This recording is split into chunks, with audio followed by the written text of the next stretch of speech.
haven't stipulated on anything. Actually, Attorney Kapunan, counsel for the respondent already said yesterday that just subject to cross insofar as the non-stipulated matters is concerned. That's correct. The counsel for respondent stipulated on everything you asked for in your list of documents except for that. Except for the acknowledgement receipts for the period covering December 21 to 31, 2022. My understanding, counsel, is that you will be presenting samples from the tabulation or summary of the witness. And as I said, you presented already 6. You may proceed to present samples or examples under each category of his table without prejudice, however many they may be, subject to your call and discretion, given the refusal to stipulate by the counsel for respondent, which is, of course, they would be well within their rights not to do so, given their own legal theory of the case. We submit, Your Honor. So kindly proceed, counsel. With the permission of this honorable court, same appearance. Good morning to the senator judges. Mr. Witness, yesterday, you were able to identify 845 going through these documents, acknowledgement receipts. Mr. Witness. Yes, ma'am. In these 845 acknowledgement receipts, which the prosecution marked as exhibits P-1-8-1 up to P-1-8-848, there is a portion there, and I will show you a sample on the screen. There is a portion in all of these acknowledgement receipts. At the bottom thereof, there is a signature in the phrase certified true copy. Can we present this witness with a sample acknowledgement receipt? Assisting counsel may approach from both parties. It's still Attorney Peña, right? Yes, Your Honor, and I remember. his mother will be happy again.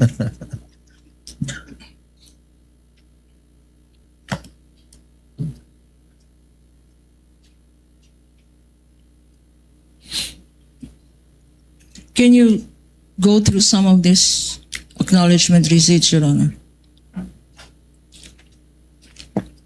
While counsel is showing over these acknowledgement receipts to our witness, Mr. Wamil, we would like to make a manifestation that at the bottom portion of all of these exhibits, identified or being identified now by this witness, have the statement certified true copy being shown on the screen.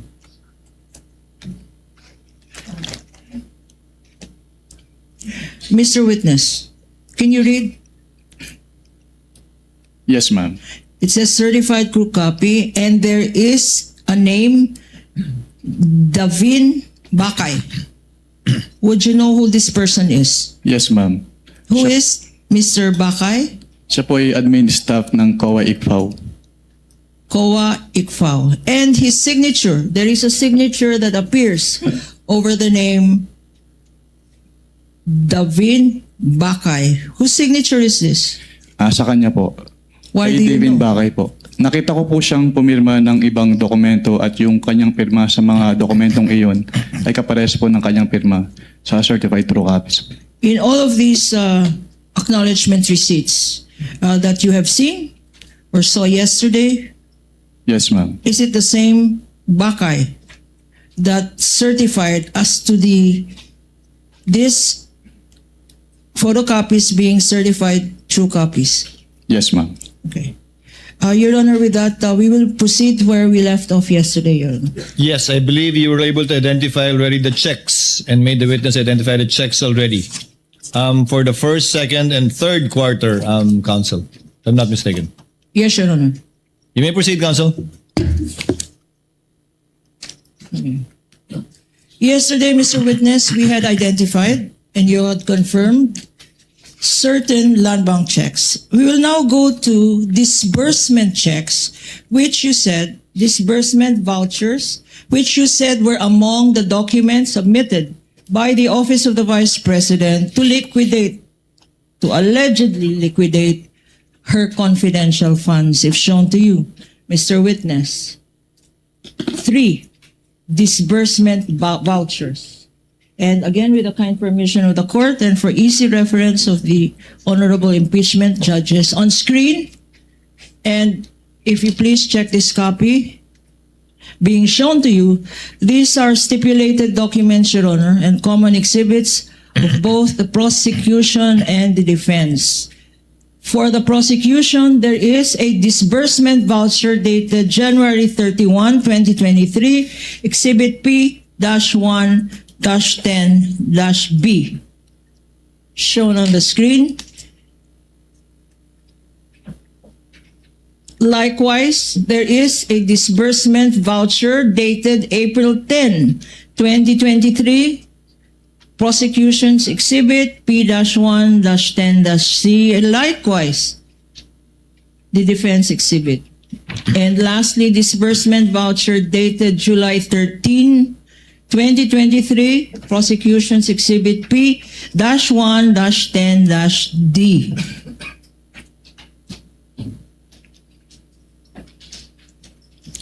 Mr. Witness, With the sinabi, indulgence of counsel, just for the record, the same pieces of evidence identified by the counsel for the panel of prosecutors are also marked, respectively, as D-133-OVP, D-1-57, rather 33 OVP, D-1-57 OVP, and D-1-82 OVP for the respondent. Counsel may proceed. thank you, Your Honor. Now, Mr. Witness, sinabi mo kahapon na itong mga disbursement vouchers ay sinubmit ng Vice President mismo, ng office niya. Yes, ma'am. Okay. Pakisabi sa atin, ano ba ang significance nitong mga disbursement vouchers na nakikita natin sa screen? Ang significance po ng disbursement voucher na ito po kasi yung mag-initiate nung kanilang pag-process nung cash advance. At dito rin po nagsacertify yung various signatories nung disbursement voucher. Ang disbursement voucher, sinabi mo, dito nag-uumpisa ang proseso? Yes, ma'am. Anong proseso yun? Ng kanilang pag-withdraw po ng kanilang cash advance for the confidential fund. Withdrawal ng cash advance para saan periods? There are 3 disbursement vouchers shown on the screen and which you had identified.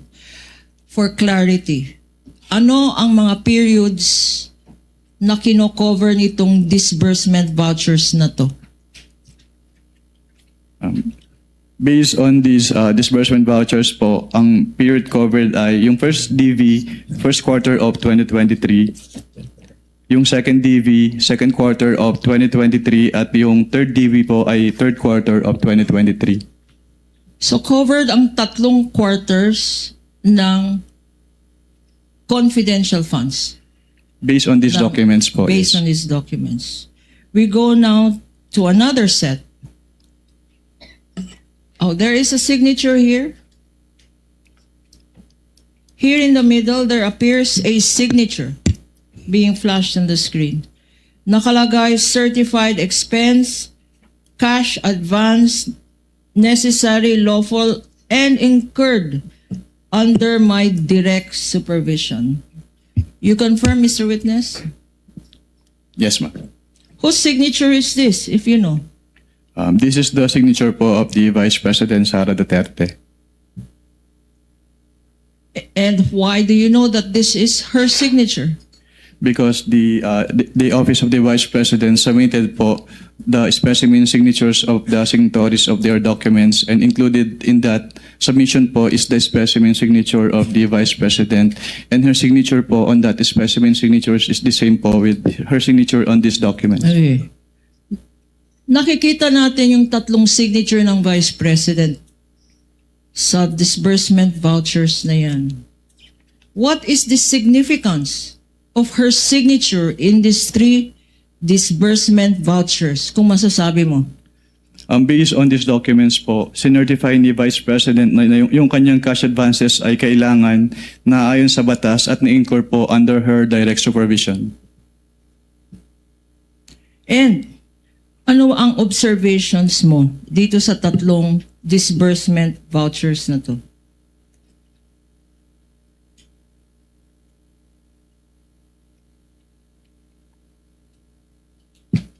With respect lang po dun sa disbursement voucher for the third quarter of 2023, hindi po napirmahan yung Box E, which is the receipt of payment portion. Anong significance ng observation mo na to? Ito po kasi yung patunay na na-receive ni kung sino man po yung pay nung cheque, yung payment. Okay. At sa pagka-evaluate mo nitong disbursement vouchers na to, ito ba ay compliant sa joint circular na sinabi mo kahapon?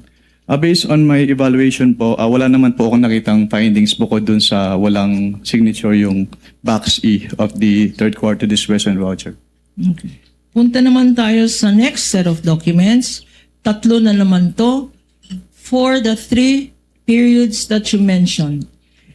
Showing to you on the screen, and please go over the documents being presented by Attorney Peña. There is a liquidation report dated March 29, 2023. Prosecution's Exhibit P-1-9B. A liquidation report dated July 11, 2023, which is prosecution's Exhibit P-1-9C, and a liquidation report dated October 23, 2023, prosecution's Exhibit P-1-9D, a common exhibit stipulated by counsel for the respondent yesterday, Your Honor. Again, with the indulgence of counsel for the panel of prosecutors, for the record and for the easy reference of Senator Judges, the 3 documents referred to by Attorney Kapunan respectively are marked as well by the respondent as D-1-30-OVP, D-1-55-OVP, D-1-80-OVP. Do you confirm, counsel? I confirm, Your Honor. Counsel for the panel of prosecutors, Attorney Kapunan, you may proceed. Thank you, Your Honor. In the middle of these 3 liquidation reports, there appears to be an indication, quote-unquote, certified purpose of cash advance duly accomplished. To confirm that, Mr. Witness. Yes, ma'am. And there is a signature, again, appearing on top of. There is a signature appearing thereat. Whose signature is this? This is the signature po of the Vice President Sara Duterte. And you're familiar with this for the same reason, Mr. Witness? Yes, ma'am. Okay. Now, what is the significance of the statement certified purpose of cash advance duly accomplished with the signature of the Vice President appearing in all of these certifications? Based on this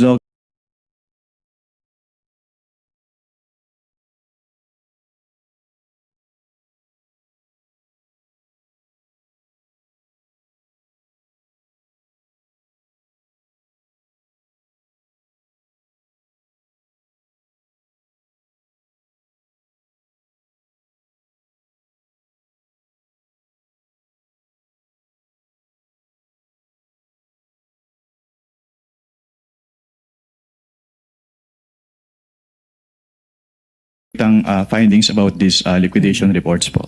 Just for purposes of clarity, itong 3 documents are similar to the 3 periods, the first quarter, the second quarter, and the third quarter months that you earlier mentioned, Mr. Witness? Can you repeat the question po, ma'am? Okay. Itong tatlong Itong tatlong dokumento na nakikita mo dyan, para saang period ito?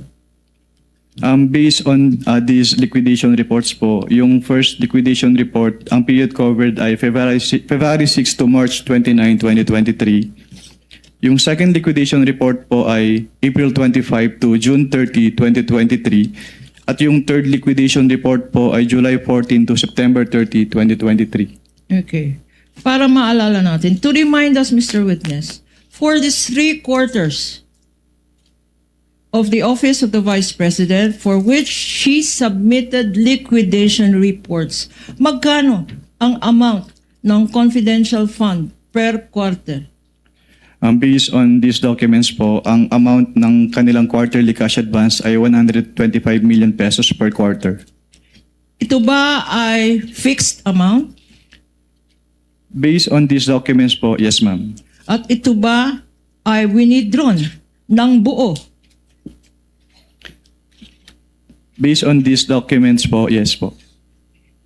Punta naman tayo sa another 3 sets of documents shown on the screen for easy reference and document being shown to the witness to refresh his memory. We have accomplishment report dated March 30, 2023, prosecution's exhibit P-1-7-B. Likewise, an accomplishment report dated July 11, 2023, prosecution's exhibit P-1-7C, and accomplishment report dated October 9, 2023, prosecution's exhibit P-1-7D. Likewise, Your Honor, stipulated documents, common exhibits, both for the prosecution and the respondent or defense.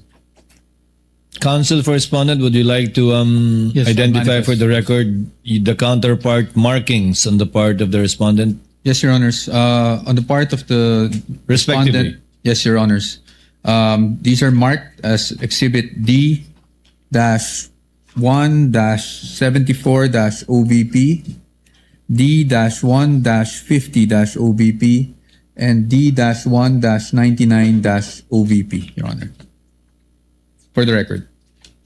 Sorry, if the first one is actually D-1-50-OVP, the second one would be D-74-OVP, and the third one would be D-1-99-OVP, for the record, Your Honor. Counsel, D-1-50-DE with respect to the 3/30/23 accomplishment report, not D-1-21DE. For the first quarter, Your Honors, sorry. Yes, You may repeat. accomplishment report. For first quarter, it's D-1-50 50, okay. -OVP, not DE, Your Honor. -OVP. Clerk of Court is instructed to kindly correct our records if at all it is different from what the counsel for respondent manifested. Counsel for the panel of prosecutors, Attorney Kapunan, you may proceed, ma'am. Thank you, Your Honor. Now, Mr. Witness, for purposes, para malinawan tayo, ano yung mga periods na kinover ng 3 accomplishment reports na to? Yung first accomplishment report po, ang nakalagay po na period covered ay February 6 to March 29, 2023. Yung second accomplishment report po, ang nakalagay na period ay April 25 to June 30, 2023. At yung pangatlo po, July 14 to September 30, 2023. So, 3 quarters ng Office of the Vice President. Tama. Yes, ma'am. Okay. Meron dito, common to all of these exhibits flash on the screen is the phrase approved by. And there is a signature. There is a signature there. Whose signature is this? This is the signature po of the Vice President Sara Duterte. Familiar to you for the same reason, Mr. Yes, ma'am. Witness. And ano ang ibig sabihin ng nakalagay dyan, approved by, at pinirmahan ng Vice President sa 3 dokumentong ito? Ang ibig sabihin po nito ay inapprove niya kung ano man po yung contents ng kanilang quarterly accomplishment reports. Na-approve ng Vice President mismo. Yes, ma'am. Okay. Now, for our appreciation, punta ngayon tayo sa first quarter. Anong observations mo dito sa nakikita mong first quarter accomplishment report? Based on this first quarter accomplishment report, meron pong 2 items dito na hindi kasama dun sa allowable confidential expenses under item 4.8 of the Joint Circular 2015-01. Anong ibig sabihin ng hindi allowable? Bawal? Bawal ba? Opo, kasi yung listahan po ng allowable confidential expenses under 4.8 ng Joint Circular ay exclusive. So kapag hindi po kasama doon, hindi po pwedeng paggabitan ng kanilang confidential fund. Aside from itong sinasabi mong bawal na paggamit ng confidential fund appearing in this document, meron ka pa bang ibang observation? Meron din pong line item for the payment of reward under item B po nung kanilang actual outcome and accomplishment, at wala po silang sinubmit na any document evidencing the success of the information gathering or surveillance activities on account of the information given by the informer as required po under item 4.8.5 of the Joint Circular. So itong linalagay dyan ng payment of reward, ang sinasabi mo, Mr. Witness, based on the Joint Circular, violation ba ito? Yes, ma'am, that is a violation po. Bakit ulit violation itong nakalagay dyan? Violation po siya since hindi po siya compliant dun sa conditions ng payment of reward, which is yung dapat meron po siyang supporting document evidencing the success of the information gathering or surveillance activities on account po ng information given by the informer. Sa lahat ng mga liquidation documents na binigay sa'yo or sinubmit sa office ng COA ICFAO, wala bang any dokumento na nagpapatunay na ang rewards na binigay sa informant ay nag-result ng successful activity? Based on their submissions po, wala po, ma'am. Meron pa bang observation dito?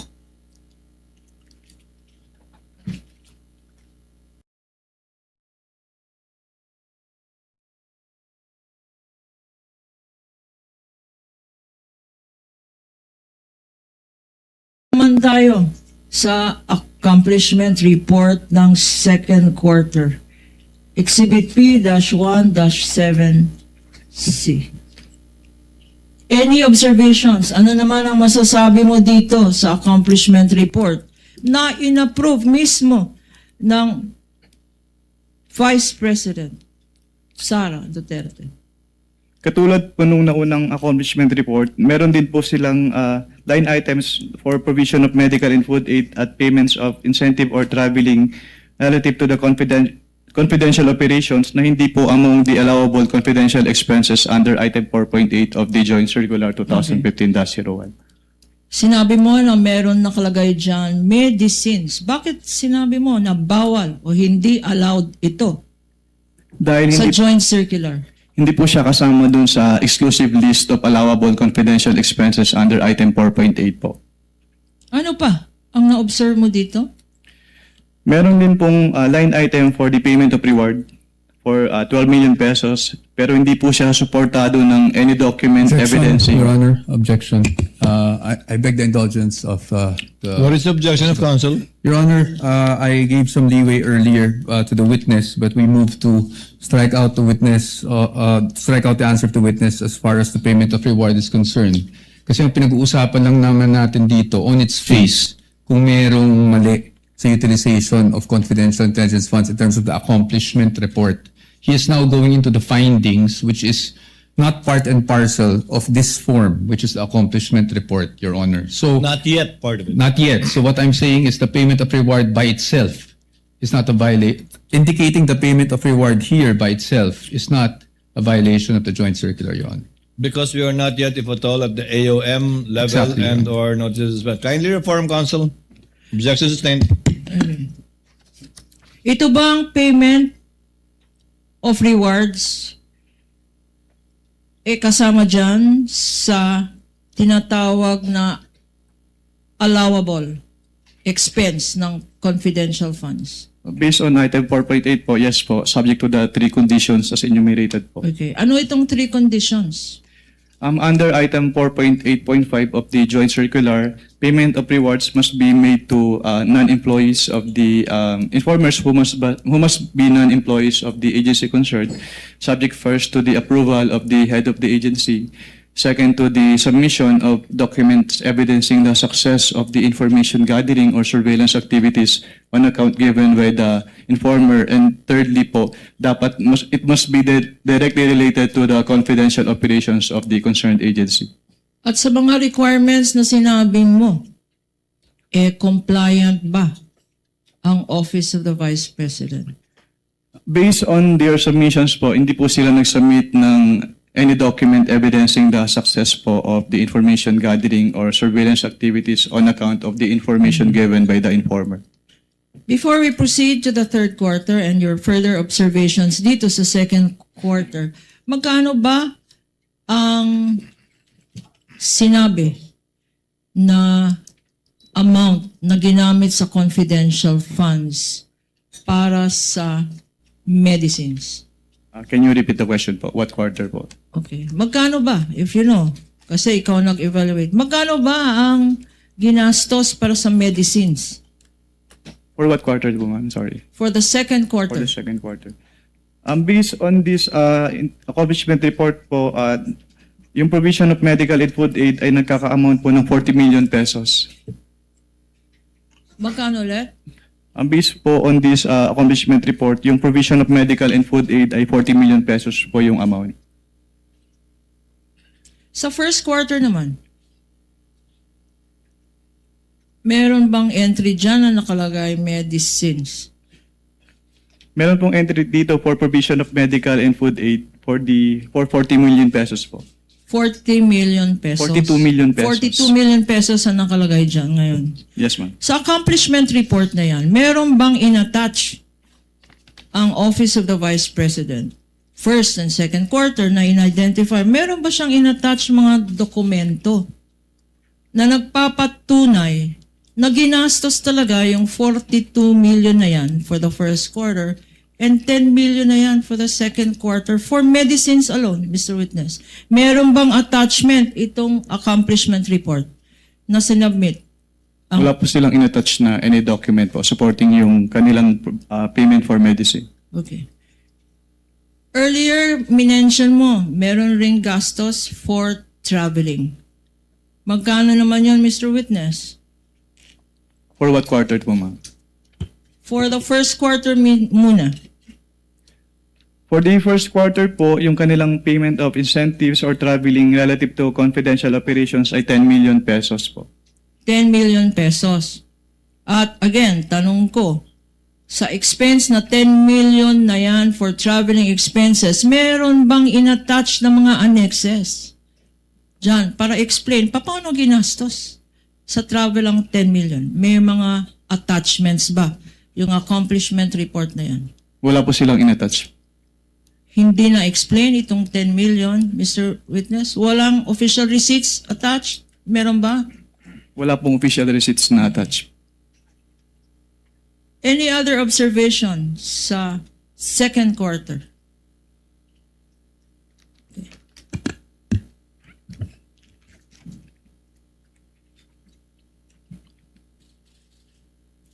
There you go. Okay. Same lang po with the first quarter yung findings po dito. Sa third quarter naman po tayo pumunta. Exhibit P-117.7-D. What are your observations? Ano naman ang masasabi mo dito sa accomplishment report ng Vice President?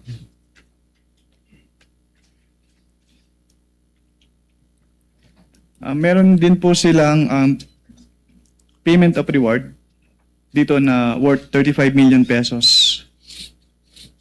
Pero wala po silang inattach na any document evidencing the success of the information gathering or surveillance activities on account of the information given by the informer. Okay. Sinabi mo na walang sinubmit na ebidensya. Wala bang naka-attach dito sa accomplishment report? Wala po, ma'am. Okay. Walang report on success of the surveillance activity? Wala po. And sa pagkaalam mo, and based on your evaluation of the provisions of the joint circular, compliance audit ito, compliant ba ito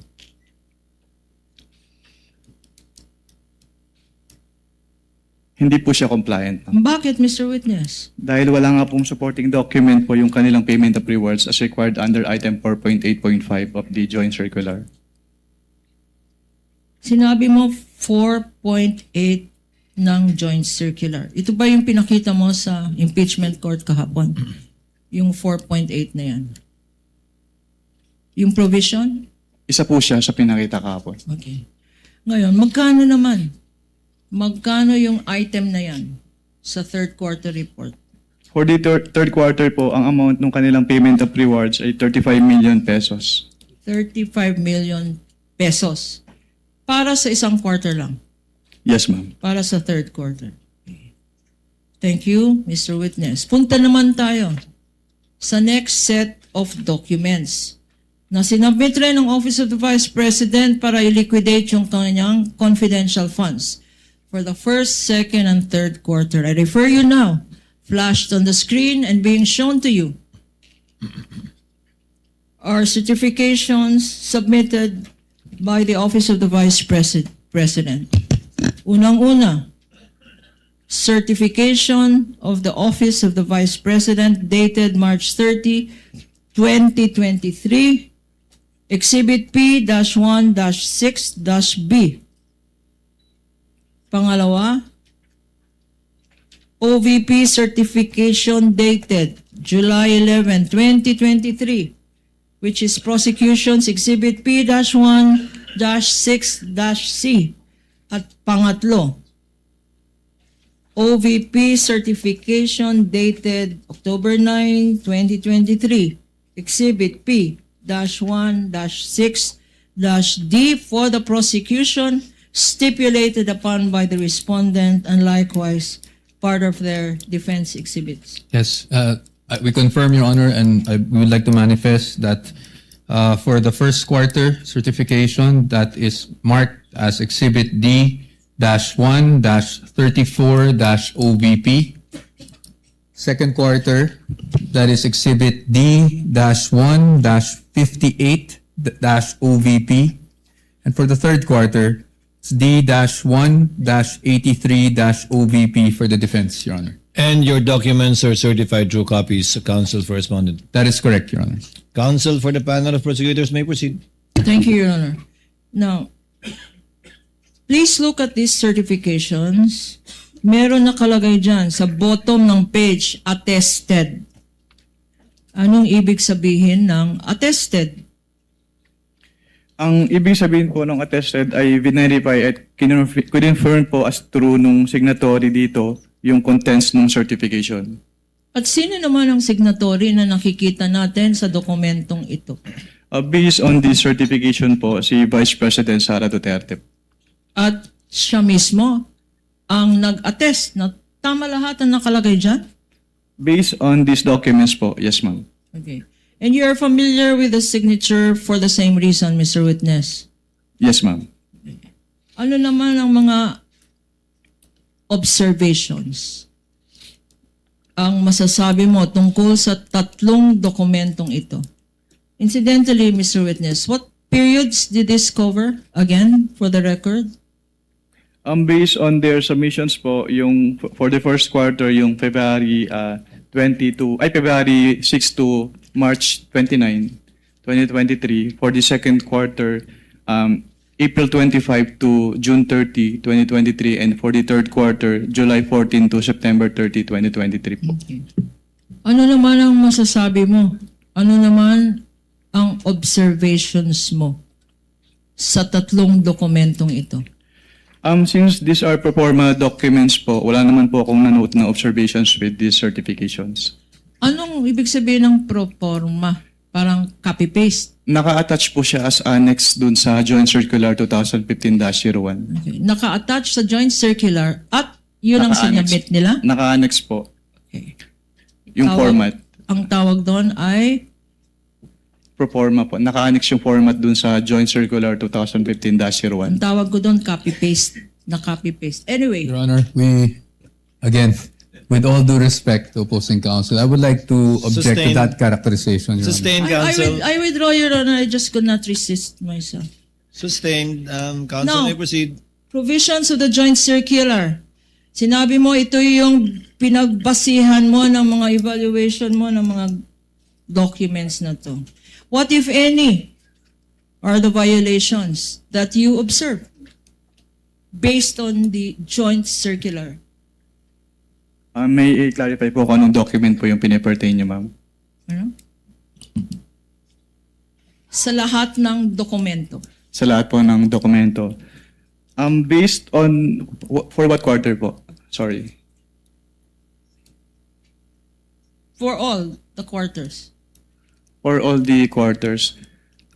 Yung first and second quarter po kasi magkasama sa isang AOM lang. And then yung third quarter ay nakaseparate po yung AOM.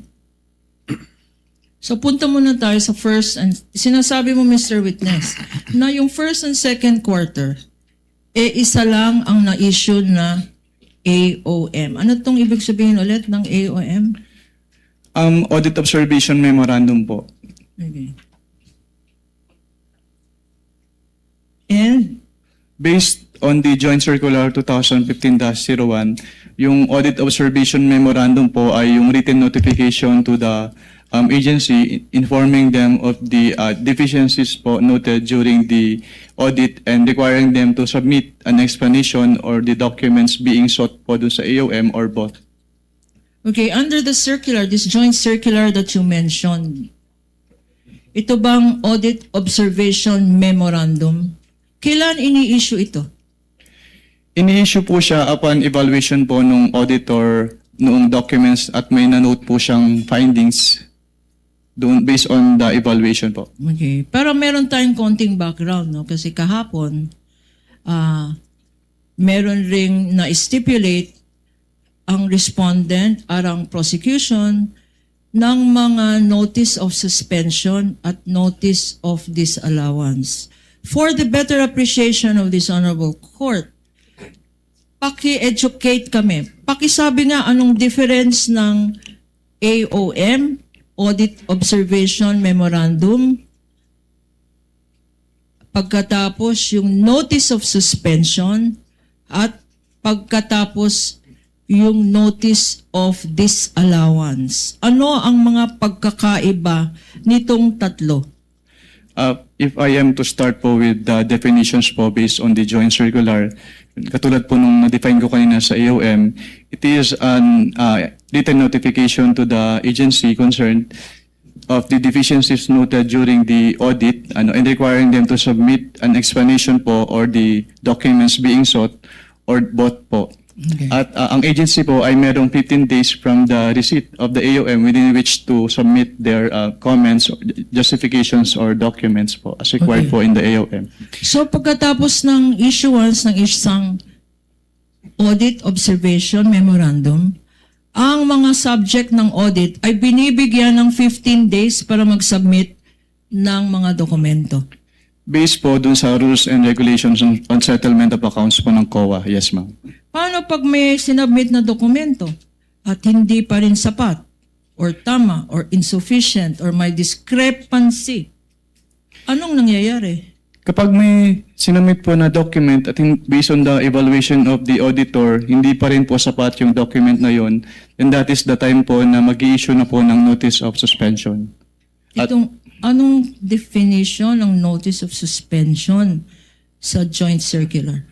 Under the joint circular po, yung notice of suspension is a written notification to the agency head and the accountant informing them of the temporary disallowance po nung disbursement sa audit because it appears that the disbursement is irregular, illegal, or improper and requiring them to submit their justifications or the documents po being sought in the AOM or both. Okay. Sinabi mo, Mr. Witness, para maintindihan natin, no? Ito ay temporary. Okay. Yes, ma'am. Based on findings na irregular. Ano ba? Irregular. Ano ibig sabihin Irregular. ng irregular? Based on COA circulars po, ang irregular disbursement ay yung mga disbursement na hindi umaayon or hindi nagko-comply dun sa requirements ng mga COA issuances. Okay. Sa Pilipino, ang tawag dito ay irregular pa rin. Tama? Itong illegal. Illegal. Anong ibig sabihin ng illegal? Kapag sinabi pong illegal, yung disbursement po ay hindi nagko-comply dun sa applicable laws. At kung sinabi mong improper, Kapag improper naman po, ang ibig sabihin, yung expenses ay either unnecessary, excessive, extravagant, or unconscionable po. so pag nagbigay kayo ng notice of suspension, ito ay nagpapahayag. This means, ang significance nito ay na-observe ninyo, ikaw, sa audit findings mo, na ito ay irregular, illegal, or improper. Leading, Your Honor. Objection. Kindly reform, Counsel. I will go to the next question. Pag hindi na-comply ang notice of suspension, what action, if any, is taken by your office? Kapag hindi po na-comply yung notice of suspension, then that is the time po na mag-issue na kami ng notice of disallowance. Ano naman itong notice of disallowance? Based on the joint circular po, yung notice of disallowance ay yung written notification to the agency head or the accountant informing them of the disallowance nung disbursement and requiring them to restitute the amount po nung disbursement because yung disbursement ay illegal, improper, or irregular. So, Mr. Witness, whether tinatawag mo ito AOM or Audit Observation Memorandum, or whether notice of suspension, or whether notice of disallowance, in these 3 stages, nabibigyan ng opportunity ang ino-audit na agency para mag-comply? Yun po ba ang ibig sabihin ng explanation mo? Kapag sa AOM po, tsaka notice of suspension, yes, binibigyan po silang ng opportunity para mag-comply. Pero kapag ND na po kasi, pag notice of disallowance, ang tanging remedy na lang nila is to settle the amount or to appeal with the commission proper. Okay. Let us go now to the issue of the Office of the Vice President. Earlier, you said AOMs were issued to the Office of the Vice President, correct? Now, Yes, ma'am. specifically, let us go now to the first and second quarter of 2023, showing to you, and if shown to you and flashed on the screen, would you be able to identify the same?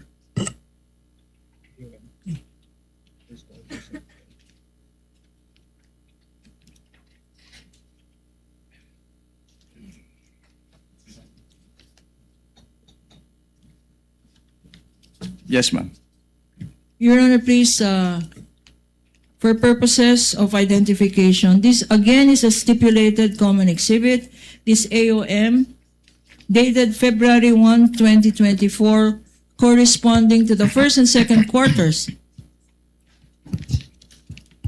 have been identified as Exhibit P-1-12-E for the prosecution. Thank you, Your Honor. In the part of the defense, this was pre-marked as D-1-105-OVP for the information of the Honorable Court. Noted, Attorney Capunan, may proceed. Please look at this AOM and refresh your memory. What, Mr. Witness, did you observe from this AOM? Yung findings po or observations namin, una po, hindi po nag-submit ng documentary evidence of payments si OBP for the first and second quarters of 2023. Pangalawa po, based on their accomplishment report, meron kasing nakalagay as payment of rewards pero wala pong sinubmit si OBP na any document evidencing the success po, which is in violation of the item 4.8.5 of the joint circular.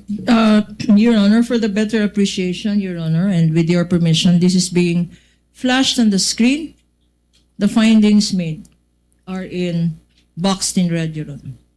So yung second finding mo, una, ulitin natin. Yung una po ay walang sinubmit na documentary evidence of payment si OBP for the first and second quarter of 2023. Ano pa? Pangalawa po, dahil may line item for the payment of rewards sa kanilang accomplishment report, wala po silang sinubmit na any document evidencing the success of the information gathering or surveillance activities on account of the information given by the informer in violation po ng item 4.8.5 of the joint circular.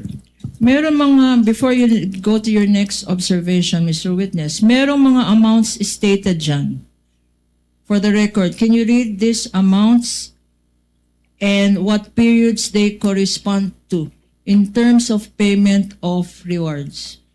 Based on this AOM po, yung 15 million pesos ay binayad as payment of reward noong February 6 to March 29, 2023. At yung 12 million pesos naman po ay binayad as reward noong April 25 to June 30, 2023. And nakalagay dito, non-compliant with item 4.8 from point 5.b of the joint circular. Why is this non-compliant based on your submissions in your AOM? Yung item 4.8.5.b po kasi, yun yung documentary evidence o yung document evidencing the success of the information gathering or surveillance activities. Pero since wala po silang sinubmit na document na yun, hindi po nag-comply yung kanilang payment of rewards dun sa requirements ng joint circular. Para maintindihan natin, kasi medyo technical to, no? Ano yung evidence of success? Ano ang kino-consider ng office mo na evidence of success? Actually, based dun po sa joint circular, walang any specific document na na-mention. Pero kasi ang tinitingnan po namin is dapat merong causal link yung surveillance activity, yung successful surveillance activity or information gathering at saka yung information given by the informer. Hindi ba confidential itong information na rini-require niya? Confidential ba to? Yung tinatawag mo na causal. Cause at saka effect. Yes, ma'am. Hindi ba yan? Is that confidential information? Since yun po yung requirement ng joint circular, kailangan po nilang i-comply po. Necessary ba ang... Ano ang... No, I will reform. Next question, Mr. Witness. There is a box here in paragraph 3. What is this all about? What box po? The Sa one being report? shown? Ano ang nakalagay dito? Nakalagay sa paragraph 3 that the amount with reference to medicine and food aid. Please look at your notes and tell us the significance of these findings. Ang nakalagay po dito sa number 3 na merong items for the provision of medical and food aid at payment of incentives for traveling relative to the confidential operations ng agency doon sa kanilang first and second quarter accomplishment reports. Okay. Meron mga amounts indicated dito. Pakibasa. Yes, ma'am. For the accomplishment report for the period February 6 to March 29, 2023, Magkano ito? sa provision of medical and food aid po, ang nagastos nila ay 42 million pesos. Tapos sa accomplishment report for the April 25 to June 30, 2023, yung nagastos po nila for the provision of medical and food aid ay 40 million pesos po. So, ang total nito, Mr. Witness, para sa period na to ay 42 million plus 40 million. Yes, ma'am. 82 million, Mr. Witness. Based on their submission po, yes, ma'am. Okay, and 82. based on their submissions, did they also attach to their submissions any documents showing or proving payments for medical supplies or food supplies? Wala po. Again, meron pang ibang figures dito, pakibasa, and what are they for? Yung isa naman po, yung February 6 to March 29 period, 10 million po yung binayad for the payment of incentives or traveling relative to the confidential operations. At for the period naman po na April 25 to June 30, 2023, may binayad po na another 10 million for the payment of incentives or traveling relative to the confidential operations. Okay. So sa binasa mo, ang total nito ay 20 million. Yes, ma'am. At itong 20 million ba, may kasamang mga resibo or attachments para patunayan na nagastos tong 20 million para sa travel. Based on their submissions po, wala pong inattach si OBP. Okay. And sa last sentence, ano itong amount na 20 million pesos? Ayan po yung total po nung kanilang payment of incentives or traveling relative to the confidential operations for the first and second quarter po. Okay. Ngayon, meron kang conclusion sa last paragraph. Can you read it? The provision of medical and food aid and payment of incentives or traveling relative to the confidential operations expenses do not fall among those enumerated under item 4.8 of the joint circular. Thus, the same should not be charged against the confidential fund of the agency. At sinasabi mo, ang nature ng listahan sa joint circular ay ano? Exclusive po. Exclusive. Anong ibig sabihin ng exclusive? Bawal ang wala sa listahan. Tama ba yan? Yes, ma'am. Another box item is paragraph number 4. Please refer to your notes as shown on the screen. Anong significance, if any, nitong finding mo sa AOM? Under number 4 po, hindi po naka-indicate sa kanilang physical and financial plan yung specific confidential activities na kanilang paggagamitan po ng kanilang pondo in violation of the item 4.2 of the joint circular. Okay. Itong physical and financial plan, identified to at stipulated document ito, tama? Yes, ma'am. Okay. Ngayon, ano ba dapat pag tinitignan ng isang physical and financial plan? Ano ba ang hinahanap dyan? Tinitingnan ko Kasama lang, ba dyan? Sakop ba niyan ang Christmas party? paulit po ng tanong. Kasama ba sa physical and financial plan ang Christmas party? Yung agency po ang makapag-answer niyan. Okay, kasama ba dyan? Yung physical and financial plan po kasi ay ginagamit nila to support their allocation. Okay, kasama ba dyan tree planting? It is outside po my authority to answer that since agency lang po ang makakasagot niyan. Okay, kasama ba dyan ang magbibigay ka ng awards? Okay. In the nature of your definition of confidential funds, are these activities considered confidential activities? As an answered, Your Honors, it is beyond the witness authority to If he determine. knows, Your Honor, If he knows, he's competent. He's a competent witness. He's the one who personally evaluated, and he's also a witness may lawyer. answer if he knows, Mr. Wamel. You may answer if you know. If I am to relate po yung sinabi niyo dun sa item 4.8 of the joint circular, hindi po kasama yung mga binanggit niyo dun sa allowable expenses po ng confidential fund. Thank you, Mr. Witness. Punta naman tayo sa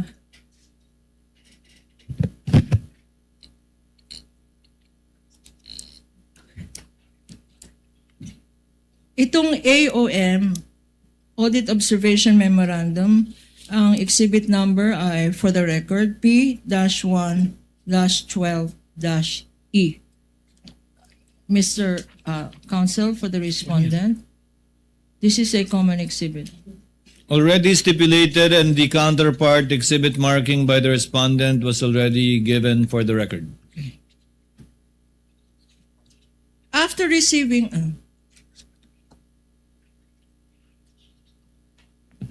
Your Honor, may we just clarify if we're referring to the first quarter AOM? She's referring to the The first and second. respondent's D-1-105-OVP. Thank you, Your Honor. Your Honor, for clarity's sake, the first and second quarters are covered by only one audit observation memorandum, which this witness just testified on. Yes, counsel. The counsel for respondent confirms that. The presiding officer confirms that as well.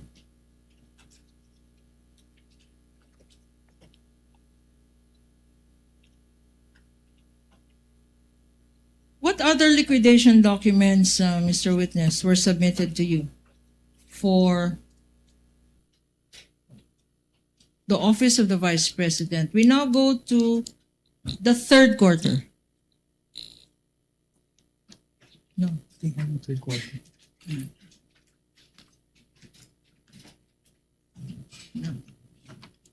The findings on liquidation.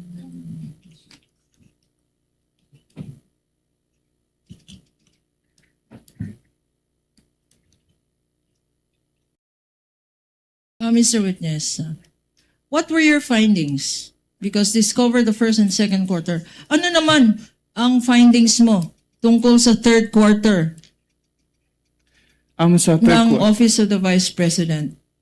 Sa third quarter po ng third quarter cash advance and liquidation po ng Office of the Vice President, ang naging findings po doon ay una, hindi nag-submit si Office of the Vice President ng kanilang documentary evidence of payments para sa kanilang third quarter liquidation, which is violation po nung item 4.12 of the Joint Circular. Yung kanilang accomplishment report ay merong payment of reward. Pero hindi po siya substantiated ng any document evidencing the success of the information gathering or surveillance activities on account of the information given by the informer, which is in violation of the item 4.8.5b of the Joint Circular. At pangatlo po, Your Honor, may I be allowed po to refer to the AOM for the complete With the permission of the presiding enumeration po of the findings? May the witness refer to his notes Counsel, to Your Honor. refresh his memory. Maybe just clarify on this matter, just brief, because Yes, what is the comment of counsel yesterday, correspondent? I remember that the witness was only in ICFAO until February 2024. Is that correct? Maybe check the record if that is correct. Yes, Your Honor. 2014 to 2024. That's what he said. Okay, so this AOM for the third quarter was issued August 8, 2024, Your Honor. So he is referring to something that he has no personal knowledge of. What month did you leave? What month did you leave COA ICFAO, Mr. Ramil? February of 2024 po. Your Honor, please, this is preliminary. We would have, if we were allowed to continue with this questioning, Your Honor, that this witness will attest to the fact that he was the one, before he left, he prepared a draft of an AOM for the third quarter. And if I may be allowed, maybe counsel will see the relationship of my question to Then This AOM. witness, kindly not refer to an AOM. If indeed you prepared a draft, as you will testify on later, you can refer to your notes, but not the AOM. My apologies po, Your Do you Honor. have notes pertaining to the draft you prepared, pertaining to the supposed AOM issued after you left COA ICFAO? I don't have my notes po with me. Pero I can give po yung the additional audit observation po based on my draft po na sinamit sa ICFAO. May we see the draft, Your Honor, before Do you have a his copy of the observations? draft, Counsel, Mr. Ramil? I do not have the copy of draft po with me. Nasa we file po object, siya ng Your Honor. ICFAO. Counsel, Attorney Caponan, do you have a copy of the draft?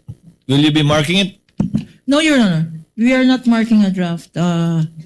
We are just eliciting from this witness testimonial evidence that before he left, he did prepare a draft which he turned over to his successor in the position, Your Honor. And this will be testified to by our next witness, Your Honor. But witness is not allowed by the court to refer to the AOM issued after he already left the office. If he did not bring his notes, then he cannot refer to any other document while he is testifying. We submit, Mr. Subject to those conditions, counsel may proceed. Your Honor, please, we have finished with the Office of the Vice President for the last quarter of 2022, the first, second, and third quarter, and all the liquidation reports submitted by the respondent Vice President to the COA ICFAO office, Your Honor. We will now go to the Department of Education. And for this, Your Honor, can I ask for a 1 minute recess so I can confer? Just 1 minute, Your Honor. 1 minute recess is granted.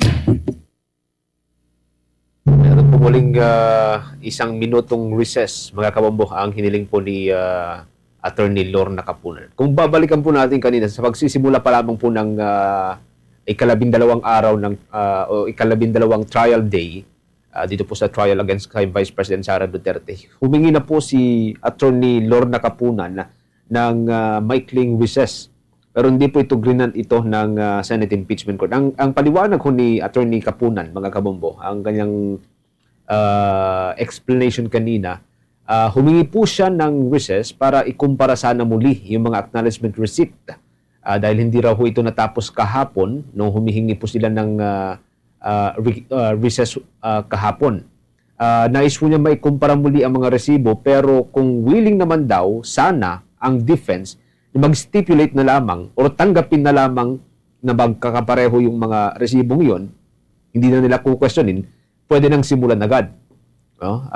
Pero hindi po ito pinagbigyan ng Senate Impeachment Court, no? At inatasan si Attorney Capunan na simulan na or ipagpatuloy na kaagad yung direct examination doon sa kanilang witness, unang witness si Attorney Roderick Wamil. Siya po ay mula sa Commission on Audit, mga kabombo. Kaya natapos na rin po yung isang oras, actually isang oras na, no, na nagsasagawan ng direct examination si Attorney Lorna Capunan, continuation noong direct examination na ginawa po niya kahapon, pero hindi pa rin po nagtatapos dito. At ngayon po ay ongoing yung pag-confer niya sa kanyang mga kapwa litigator, kapwa miyembro ng House Prosecution Panel. Hindi lamang mga private, kundi maging ang mga mababatas na bahagi po ng prosecution panel, sina Representative Luistro and other members ng naturang panel.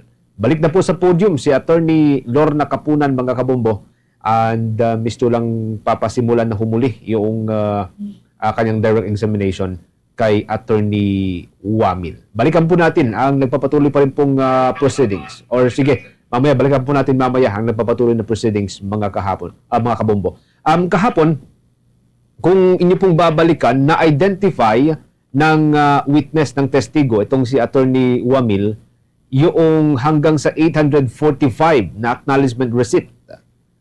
845 na mga resibo na nagsasabing tinanggap ng ilang mga recipients, tinanggap ng ilang mga individual yung ganitong halaga ng pera bilang kabayaran sa ilang mga naibigay din nila or naibalik nila sa Office of the Vice President at sa Department of Education. Halimbawa, Mary Grace Piatos, ang tinanggap po niya ay 750 or 70,000 pesos. One time lamang po yan, ano? May iba pang mga pagkakataon. Nakalagay ho doon bilang bayad ng information. No, may iba pa, ganun din. By purchase of information. No? Or parang, ito yata yung right term para ho sa Intel. No? May iba pa nakalagay doon, 70,000 pesos, pero close and open parenthesis, medicine. So, ang tanong ni Attorney Capunan kahapon, binayaran ba siya ng drugs or binayaran ba siya ng gamot? Which hindi naman po masagot dito or hindi naman po ito masagot ni Attorney Roderick Wamil dahil sabi nga niya, kulang yung isinumite ng Office of the Vice President at ng Department of Education na mga dokumento tungkol ho rito. Muli, balik ho tayo sa nagpapatuloy pa rin pong proceedings.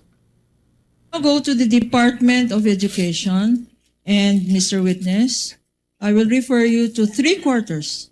Quarter 1, Quarter 2, and Quarter 3 for 2024. Mr. Witness, again, to refresh your memory, what periods do these quarters cover? We are now talking about the Department of Education. Based on their submissions po to the ICPAO, yung first quarter po, ang coverage po noon ay February 20 to March 30, 2023. Yung second quarter po ay April 20 to June 29, 2023. At yung third quarter po ay July 12 to September 29, 2023. Okay. And the Department of Education, Mr. Witness, please confirm whether or not they submitted documents by way of liquidation for their confidential funds. Yes, ma'am, they submitted po. And can you refresh your memory? How much did the Department of Education receive by way of confidential funds for each quarter? Ang kanilang confidential fund po for each quarter ay 37.5 billion pesos. 37.5 million, a fixed amount?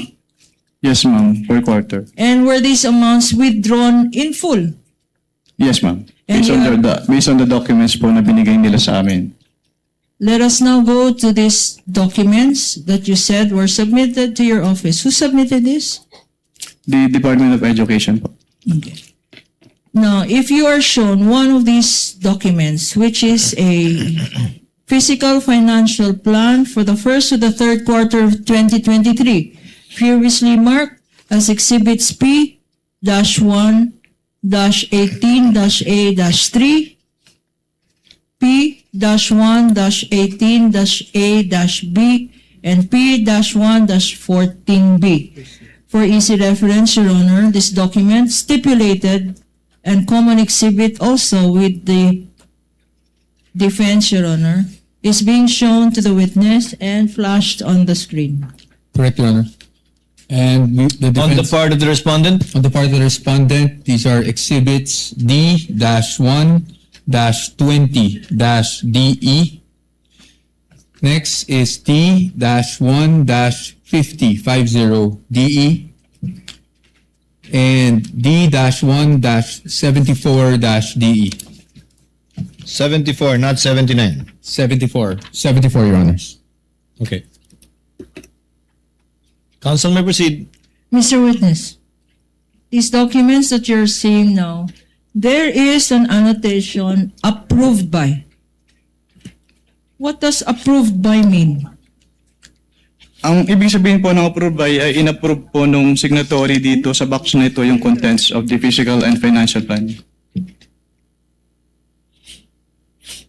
And this is in all three documents, Mr. Witness? Yes po, ma'am. Okay. There appears to be a signature in these three documents. Whose Assisting signature counsel are for both these? parties may approach the witness and compare the documents they possess. Please go over these documents and tell us whose signature is this?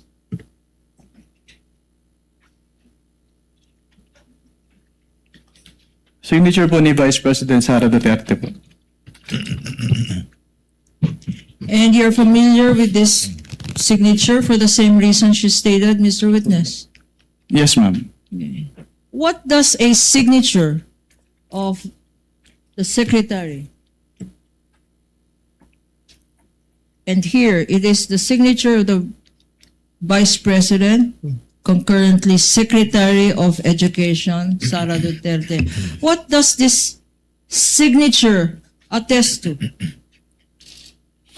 Ang kabilat po nung nasabi ko kanina, yung signature niya po rito, ang ibig sabihin ay inapprove niya po yung contents ng fiscal and financial plan.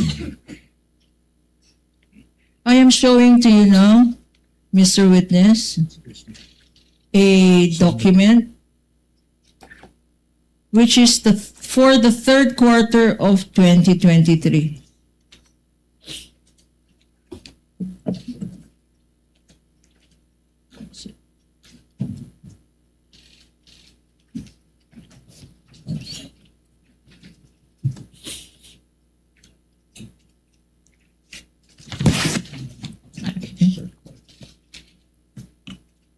And this is part, as we can see on the screen, this is a part of Exhibit P-1-14-B. Please, for the record, tell us your observations. For the third quarter, for the first, second, and third quarter, as appearing in this exhibit, and in the notes or the documents you're looking at. There is here, can you read? Physical target. Can you read the first column? Your Honor.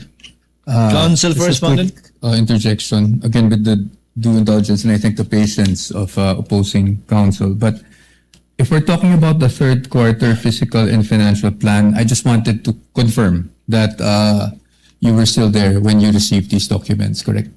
Yes, sir. Yes, okay. That's all. That's all. It was submitted July 3, Yes. 2023. Just wanted to confirm that. Noted, counsel for the panel of prosecutors, Attorney Kapunan, you may proceed.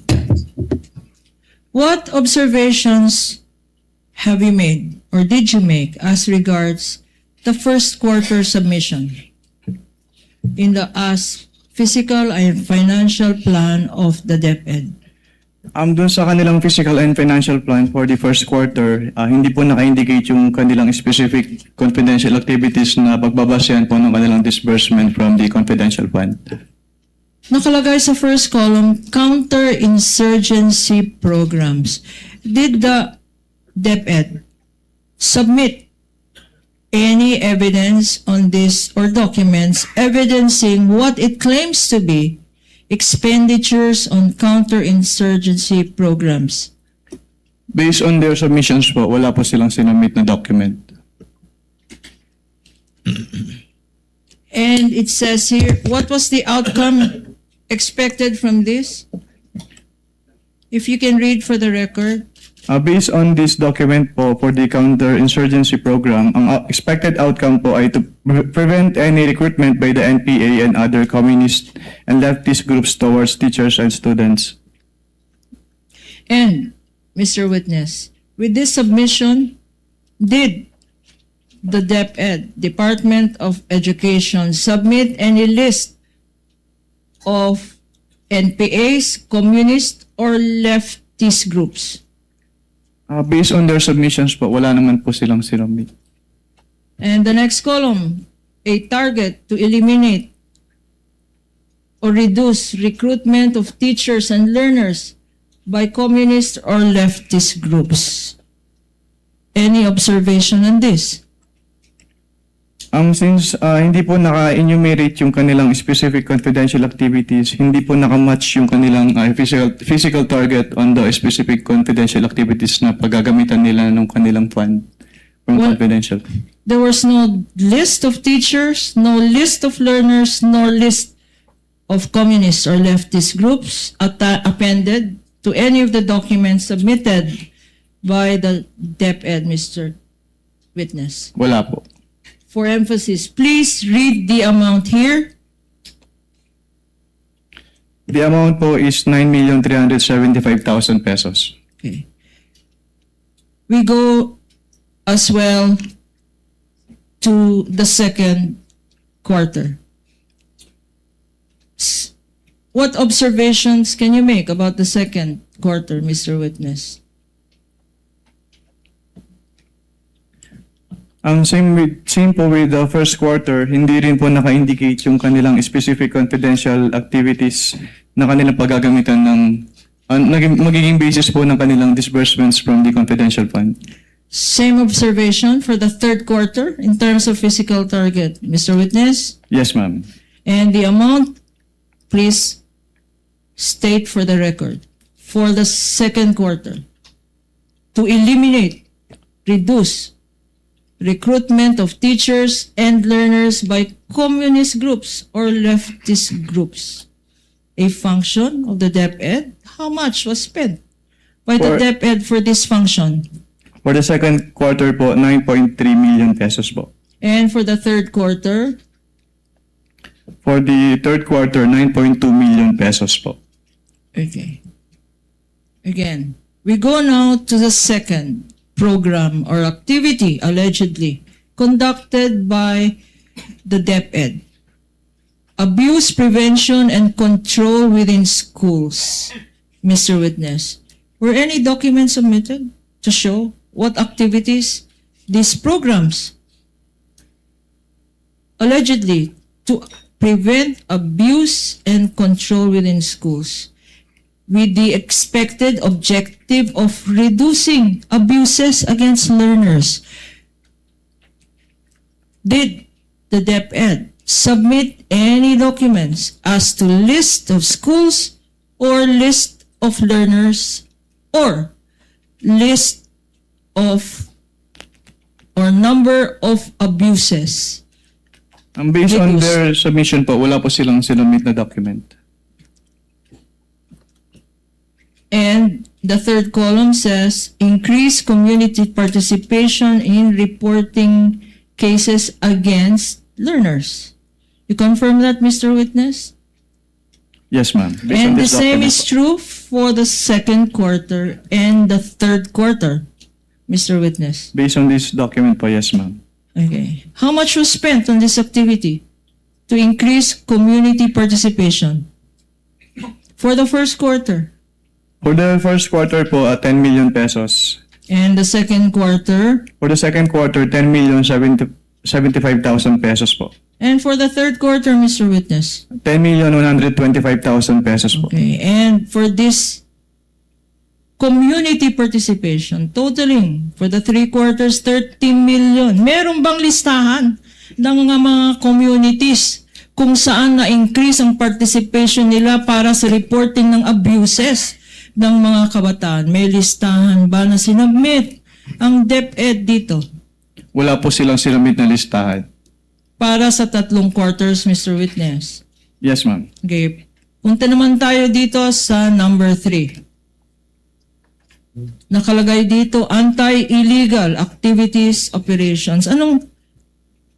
Meron bang listahan na binigay ang DepEd? Kung ano-ano itong anti-illegal activities operations? Based on their submission po, wala po silang binigay na listahan. Itong nakalagay na illegal activities within schools, may listahan ba ng eskwelahan na binigay? Wala po silang binigay na listahan. May linagay ba na ano-ano ang tinatawag ng DepEd na illegal activities?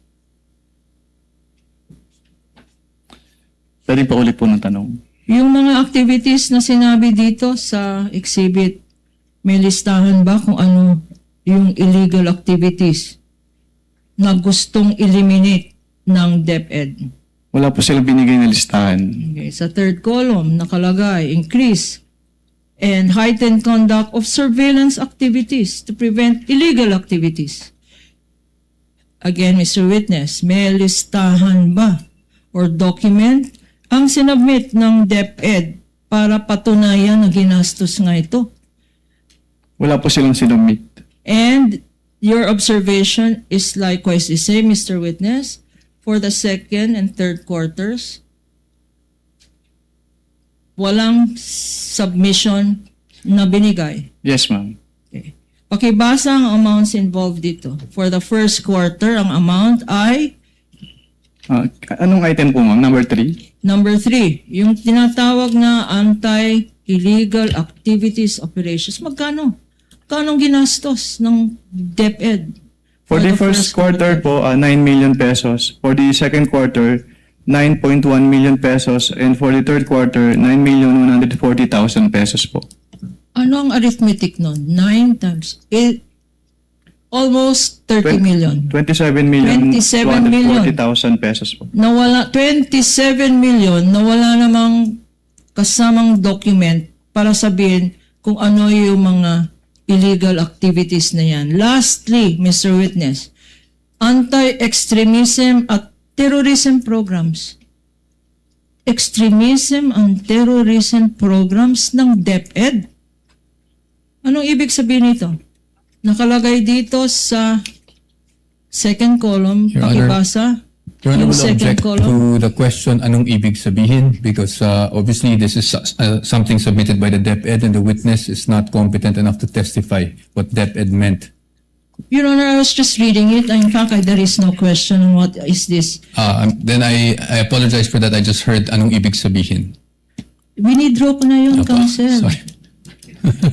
Sa second column, gather information necessary for the implementation of general peace and order.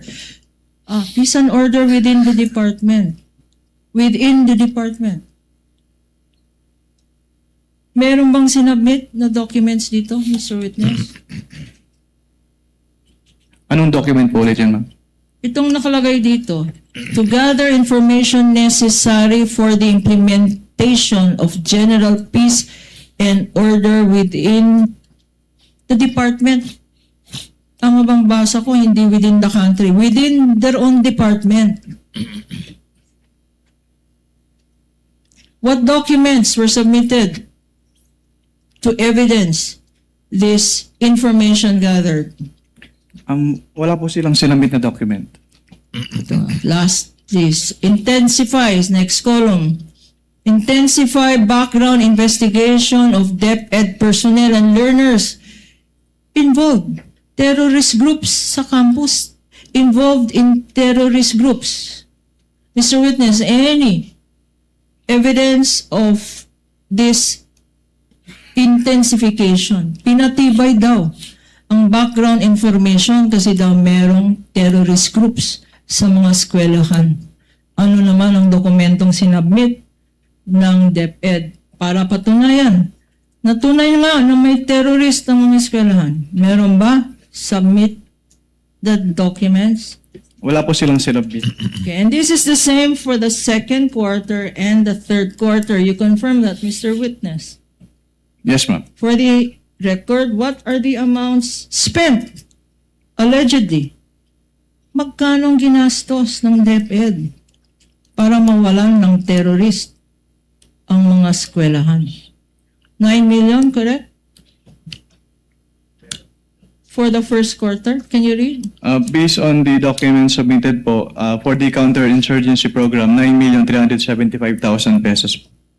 For the second quarter, For the second quarter, 9.3 million pesos. and for the third quarter. 9.2 million pesos po. And, pakibasa. Basahin mo lahat.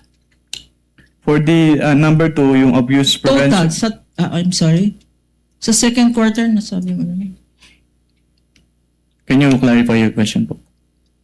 For the first quarter, sinabi mo 9,125,000. Second quarter, magkano? 9.3 million pesos po. And for the third quarter? 9.2 million pesos. Okay. Ang total, anong significance nito? Pag in-addition mo lahat,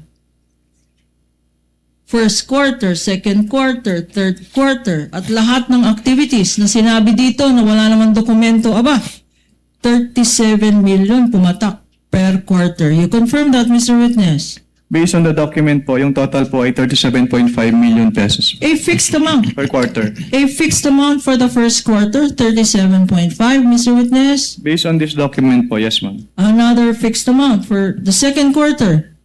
Based on this document po, yes ma'am. Another fixed amount for the third quarter. Based on this document po, yes ma'am. Okay. Sino naman ang pumirma dito? Again, Mr. Witness, na nakalagay approved by. Ang nakapirma po dito ay si Vice President Sara Duterte po. And that is her signature, Yes ma'am. which you are familiar with for the same reason you said earlier.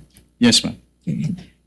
We now go to 3 liquidation documents, which are land bank checks, again stipulated to by the counsel for the respondent. These are land bank checks number 0000453 dated February 20, 2023. Exhibit P-1-20-A. Another land bank check 000000964 dated April 19, 2023. And another land bank check number 000002250 dated 11 July 2023, marked by prosecution respectively as Exhibit P-1-20-A, P-1-20-B, and P-1-20-C, being flashed on the screen and shown by Attorney Peña to the witness. For the record, counsel for respondent, these are your exhibits. What again for the record? For the check ending 0453 dated February 20, 2023, Your Honors, that was marked as Exhibit D-1-3-DE. For the check dated July 11, 2023. Check ending number 2250, that is Exhibit D-1-57-DE. And for the other check, ending 0964, dated April 19, I believe, 2023. This is D-1-27-DE, Your Honor. Correct. Duly noted. Counsel may proceed. Thank you, Your Honor. Now, tell us, Mr. Witness, ano naman ang significance ditong mga tatlong land bank checks na nakalagay dito sa screen at na-examine mo? Ang significance po ng land bank checks na ito ay ito po yung proof na pwede nilang i-withdraw yung kanilang cash advances po. And anong periods covered? Based on the documents po na mention na pakita earlier, for the first quarter, ang period covered po ay February 20 to March. May I refer po to the documents for the period po, Your Honor? Witness may do so with respect to the, you're referring to the physical and financial plan To the ano po? or to the check? Not the check. To the land bank checks, Your Honor.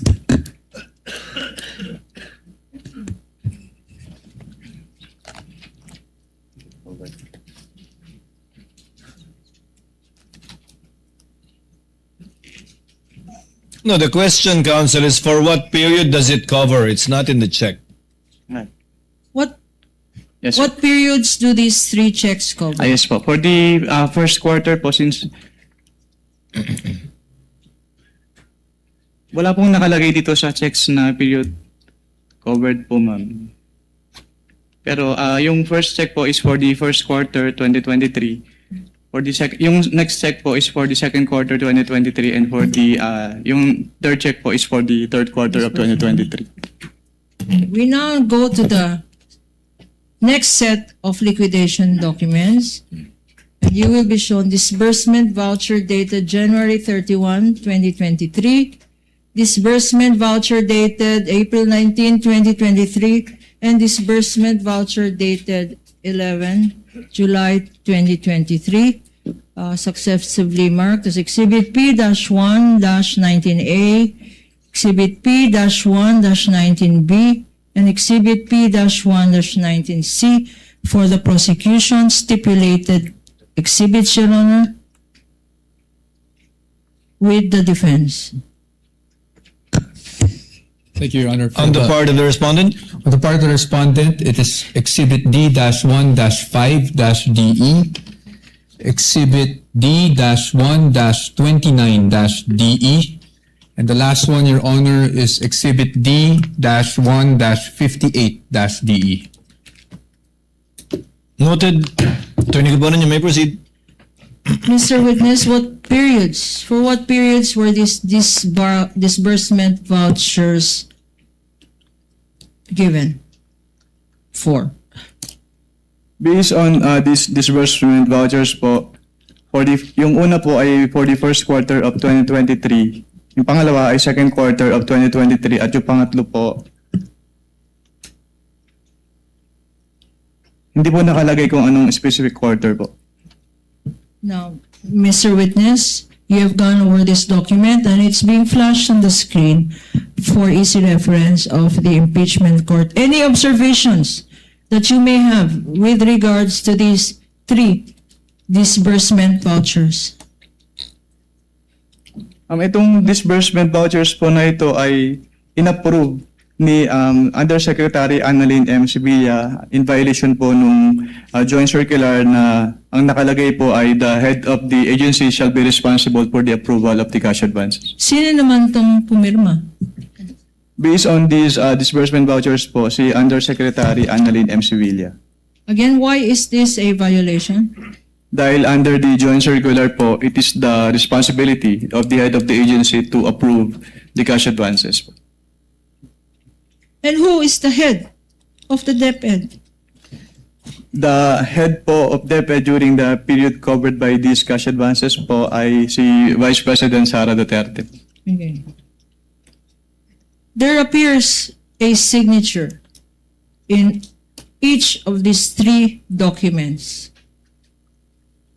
Whose signature are these, if you know? Ito po ay mga pirma ni Vice President Sara Duterte.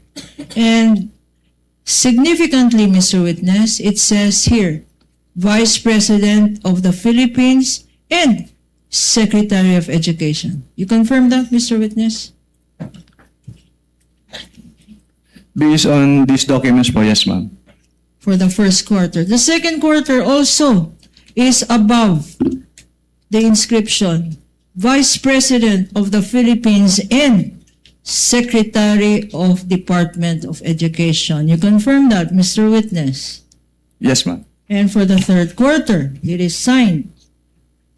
Signature, which you identified, is above the annotation, Vice President and Secretary of the Department of Education. Mr. Witness, confirming this? Yes, ma'am. And what is the significance, Mr. Witness, of the Vice President concurrently DepEd Secretary's signature to these three documents? Sinertify po ni Vice President Sara Duterte as the Secretary of Education na yung cash advances po ay kailangan na ayon sa batas at incurred po under her direct supervision. Can you read from your copy, and it's flashed on the screen, yung particulars nito, above, for the first document, above the signature of the Vice President, concurrently Secretary of Education. Pakibasa kasi, What particular box po, ma'am? kasi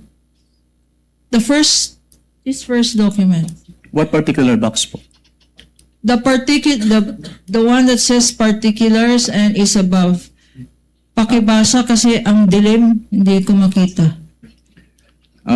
Particulars, first quarter CY 2023 cash advance, payment of allotments under the maintenance and other operating expenses, authorized under the page 376 of RA number 11936 of the General Appropriations Act, fiscal year 2023, and section 85, page 778 of the General Provisions FY 2023. Okay, itong binasa mo ng particulars, ito ba ay confidential funds? Hindi po Or naka-indicate relating dito. to confidential funds, yung certification na to? Hindi po naka-indicate dito na yung kanilang disbursement ay for the confidential fund of the DepEd. Okay. Kung alam mo, what is it for? Based on this document po, ang nakalagay ay payment of allotments under the MOOE. Anong ibig sabihin ng MOOE? Anong ibig sabihin nun? Kung hindi ito confidential funds, ano naman itong MOOE na pinaggamitan ng pera na confidential funds ng Vice President cum Secretary of Education? Yung MOOE po kasi kasama yun doon sa kanilang regular funds. Regular funds. Yes, ma'am. Ang regular funds ba, paki-explain lang sa akin from a layman's point of view. Ano ang regular funds at ano ang confidential funds?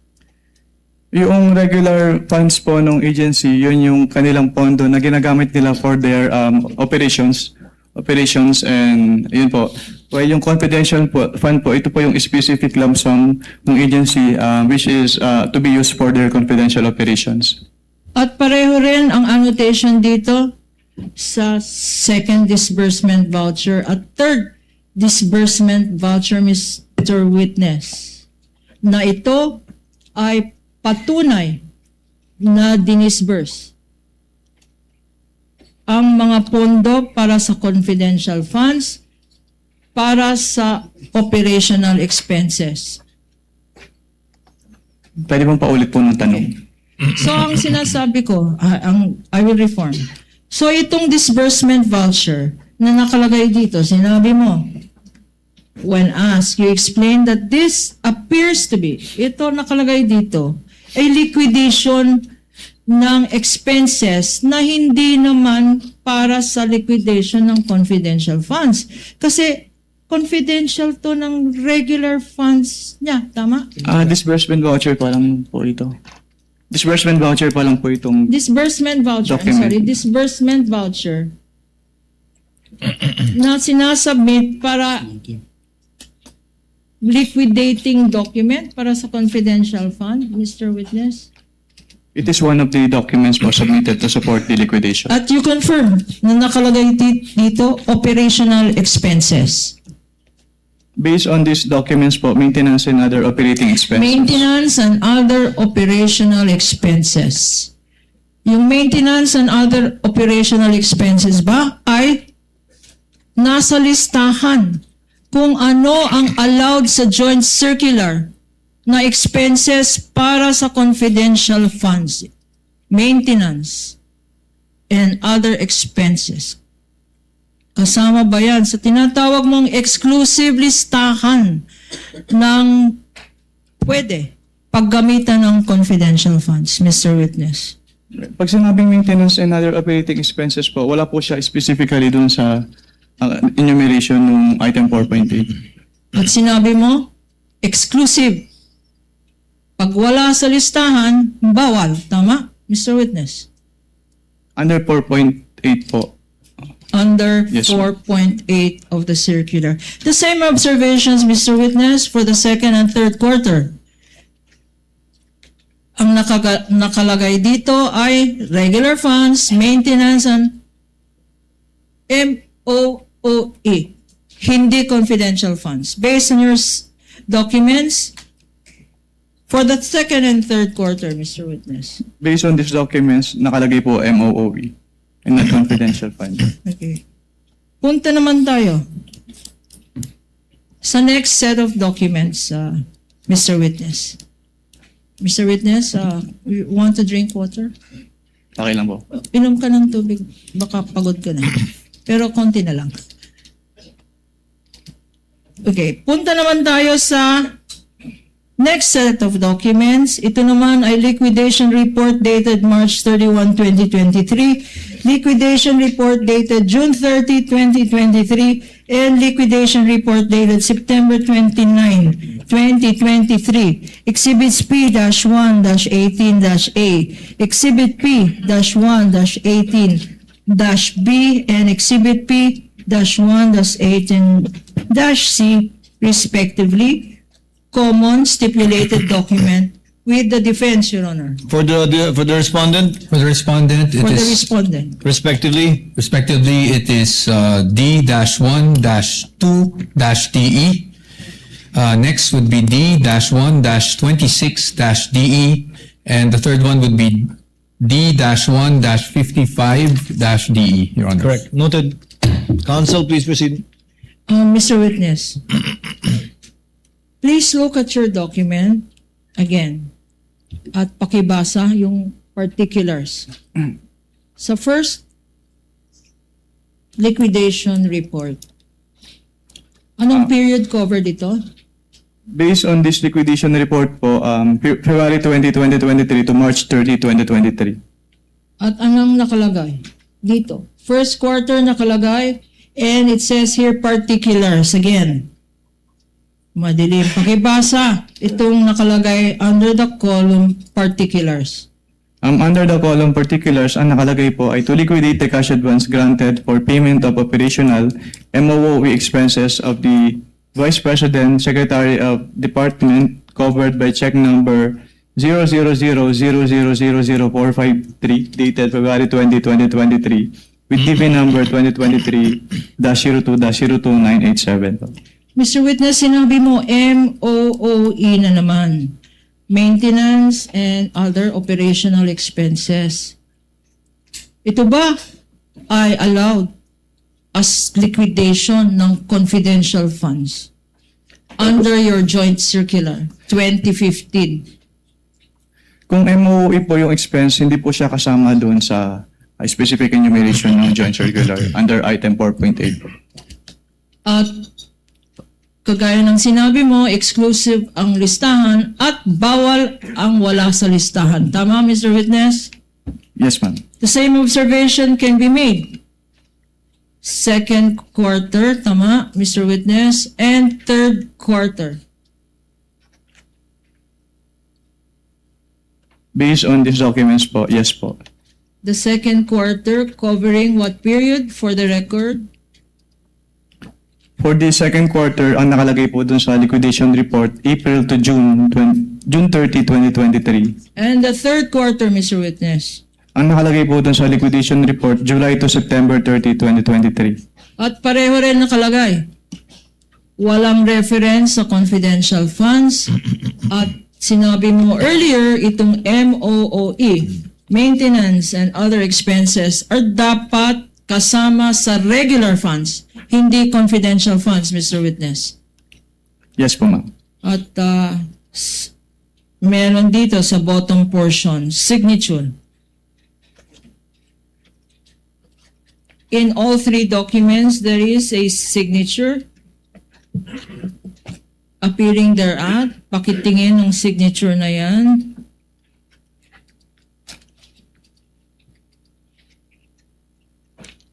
What particular portion po yung tinutukoy niyo, ma'am? In the bottom portion, Mr. Witness. Flashed on the screen. Who certified the document, Mr. Wamil? Based on these documents po, sinertify po ni Secretary and Vice President Sara Duterte yung Box B ng liquidation reports. For all 3 quarters. Yes, Your Honor. You may proceed, Counsel. What is the significance? Ano ang nakikita mong signature dito? Signature ni Vice President, tama? Sa 3 quarters. Based on these documents, yes, ma'am. Based on this document. Ano naman ang significance? Ano ang importance ng nakikita natin na signature ng President, Vice President dito sa 3 liquidation documents na pinakita mo sa court? Sinertify po ni Vice President Sara Duterte sa liquidation reports po na ito na yung purpose po ng kanilang cash advance ay na-accomplish ng agency. Ang sinabi mo ay sinertify ng Vice President. Yes, ma'am. Based on these documents. Based on this document, miski nakalagay sa particulars, Mr. Witness, na ang pinaggamitan ng confidential funds are maintenance and other operational expenses, sinertify ng Vice President at na ginamit ito sa confidential funds. Yun ba ang ibig sabihin ng signature ng Vice President, Mr. Witness? Based on these documents po, yun po yung sinertify ni Vice President. We now go to the next documents, which are accomplishment reports for the 3 quarters. And we will flash this on the screen, showing to you these documents for your memory. Again, Your Honor, these are stipulated documents for the prosecution. This is Exhibit P-1-16A, dated March 31, 2023. Likewise, Your Honor, we are showing on the screen another accomplishment report, which is P-1-16B, dated June 30, 2023.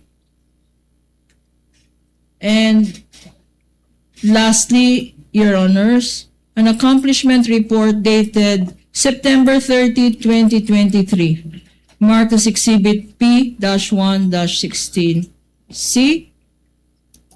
And respectively, these are D-1-21DE, D-1-51DE, and D-175DE for the respondent. We confirm that, Your Honor. Thank you. Noted and added to the records. Counsel, you may proceed. What is the significance, Mr. Witness, of these accomplishment reports?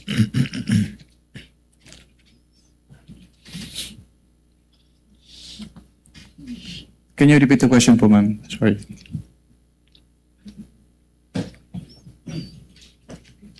What's the significance of the accomplishment reports, Mr. Witness? The significance po ng accomplishment report is that dito po nakalagay yung kanilang confidential expenses na pinaggamitan ng kanilang confidential fund. And what observations do you have?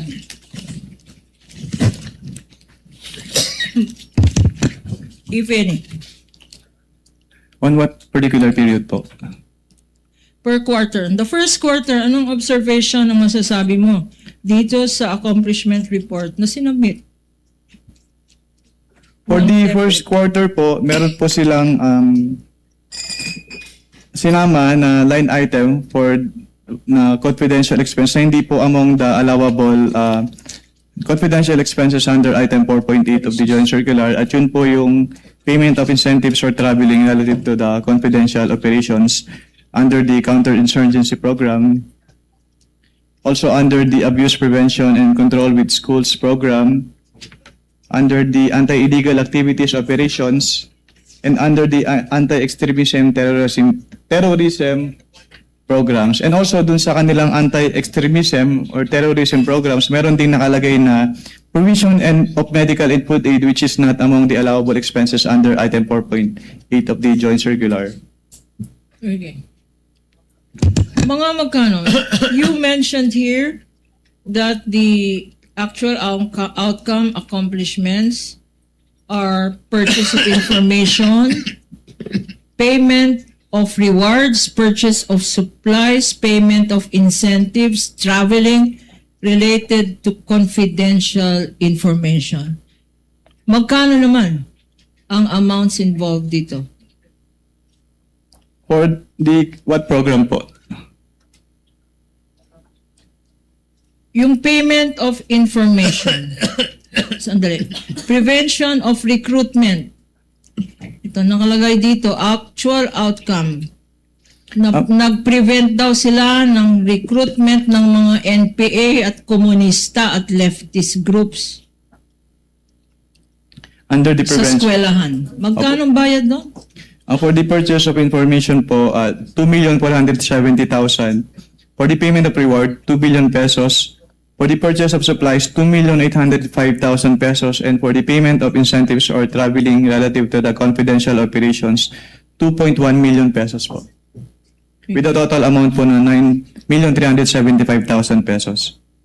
Para sa prevention ng recruitment ng NPA, ng komunista at ng leftist sa mga eskwelahan, Mr. Witness. Under this accomplishment report, yes ma'am. Okay. Nag-submit man ng dokumento ang DepEd kung ano-anong eskwelahan sila successful. Based on their submission, wala po silang sinubmit na particular schools. Okay. Dito rin sa column na to nakalagay, conducted surveillance in 115 areas. May sinubmit ba ang DepEd ng listahan ng 115 areas na ito? Wala po silang sinubmit. At nakalagay dito sa item B, 100% successful daw sila. 100% implementation of activities without untoward security-related incidents. Itong activities na to, na 100% compliance daw. Meron bang listahan na sinubmit ang DepEd para dito? Wala po. Okay. Last column, reduce abuses against learners. Purchase of information, payment of reward, purchase of supplies, payment of incentives, or traveling. Pakibasa, Mr. Witness, magkano ang total na binayad allegedly ng DepEd para daw ma-reduce ang abuso sa mga estudyante? Based on this accomplishment report, 10 million pesos po.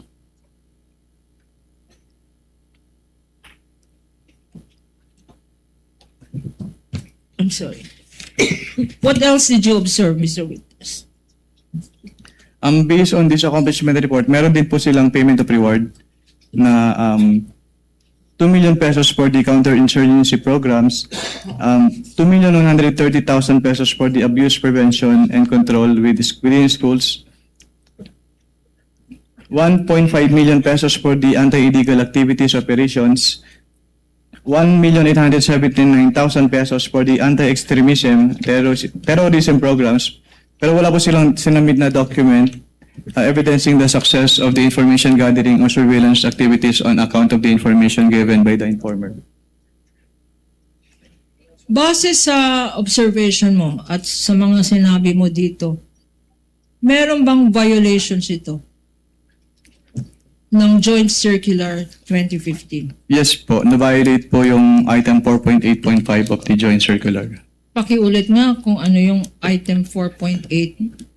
Yung item 4.8.5 po, doon nakalagay yung three conditions for a valid payment of reward. Una, it must be approved by the head of the agency. Pangalawa, it must be supported with a document evidencing the success of the information gathering or surveillance activity on the account of the information given by the informer. At pangatlo ay dapat directly related yung activity to the conduct of the confidential activities of the agency concerned. Ano naman, Mr. Witness? Para sa unang item, prevention of recruitment, etc., 9.3 million. Para sa reduction of abuse against learners, 10 million. Para sa eliminate illegal activities sa loob ng eskwelahan, another 9 million. At para kumuha ng alleged mga information para i-implement daw itong mga programs na to, 9.1. At lahat-lahat, iba-iba. Pero ang total na naman ito, basahin mo nga ang total for the period February 20, March 30, 2023. Ang total po ay 37.5 million pesos. Eksakto, Mr. Witness. Eksakto po sa cash advance nila. Eksakto sa cash advance nila. Sa last page dito, and I show you now the last page, there is here. Approved by. Anong ibig sabihin? Ang ibig sabihin po ay, ng approve by ay inapprove po ng signatory kung ano man yung contents ng accomplishment report. At tell us, sino ang signatory nito, mga ang accomplishment report na to? Ang signatory po ay si Vice President and Education Secretary Sara Duterte po.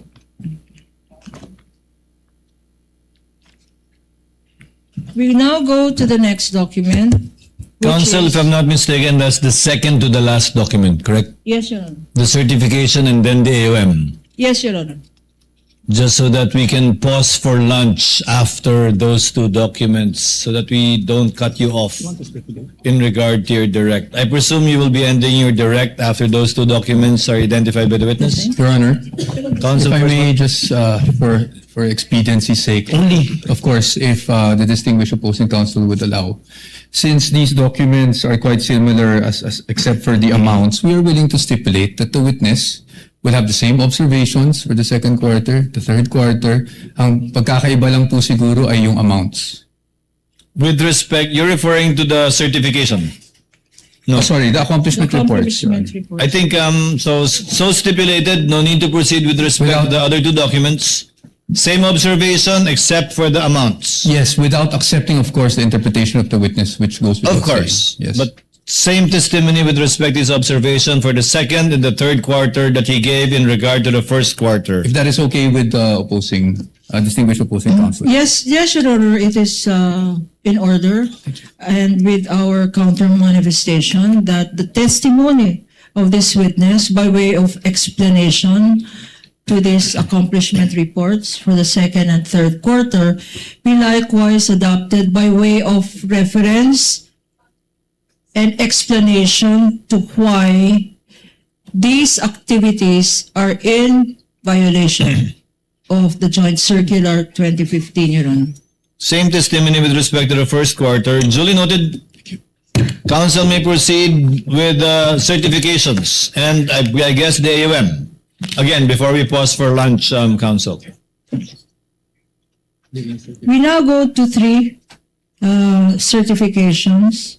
And this is a DepEd certification dated March 31, 2023. DepEd certification dated June 30, 2023. And DepEd certification dated October 2, 2023. P-1-15-A, P-1-15-B, and P-1-15-C.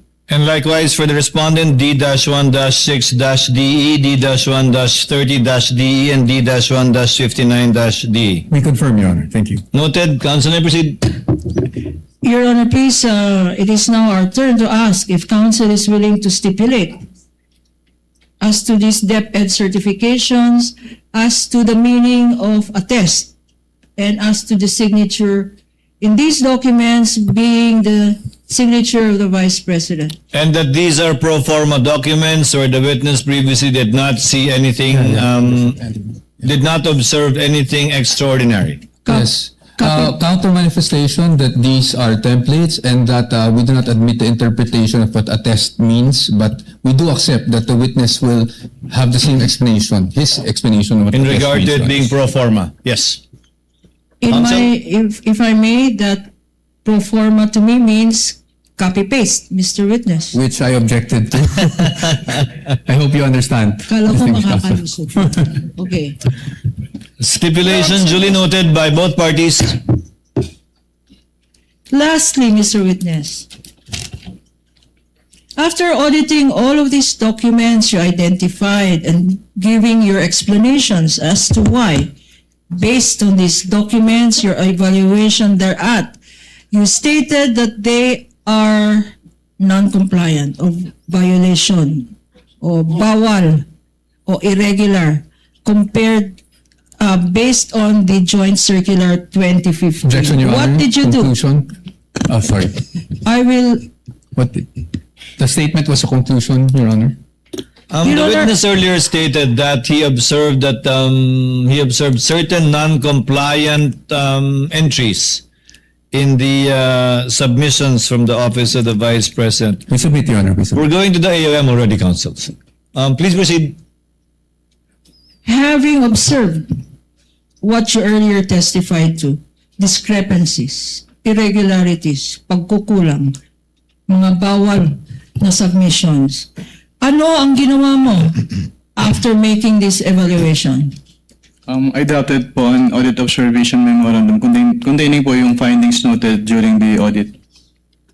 And you drafted this? Anong nangyari sa draft mo? Yung for the first and second quarter po ay na-issue po dun sa OBP, dun sa DepEd po. Okay, I'm now showing to you a certified true copy Assisting counsels may approach. of an audit observation memorandum dated February 1, 2024. Being flashed on the screen as well.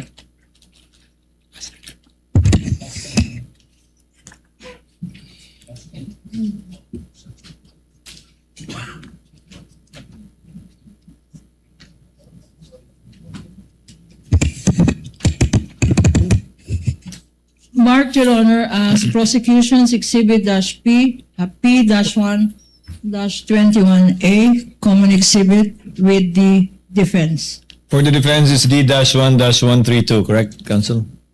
No, Your Honors. It's D-1-111-DE. 111.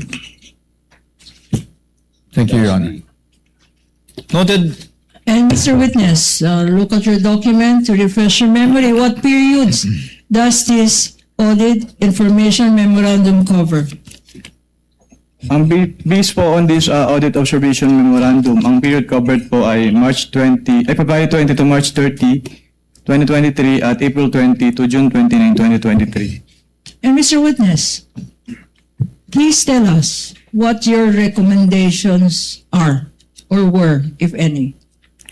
Ang may recommendations po include, first, yung hindi po na-submit ni DepEd yung kanilang documentary evidence of payments for their confidential expenses.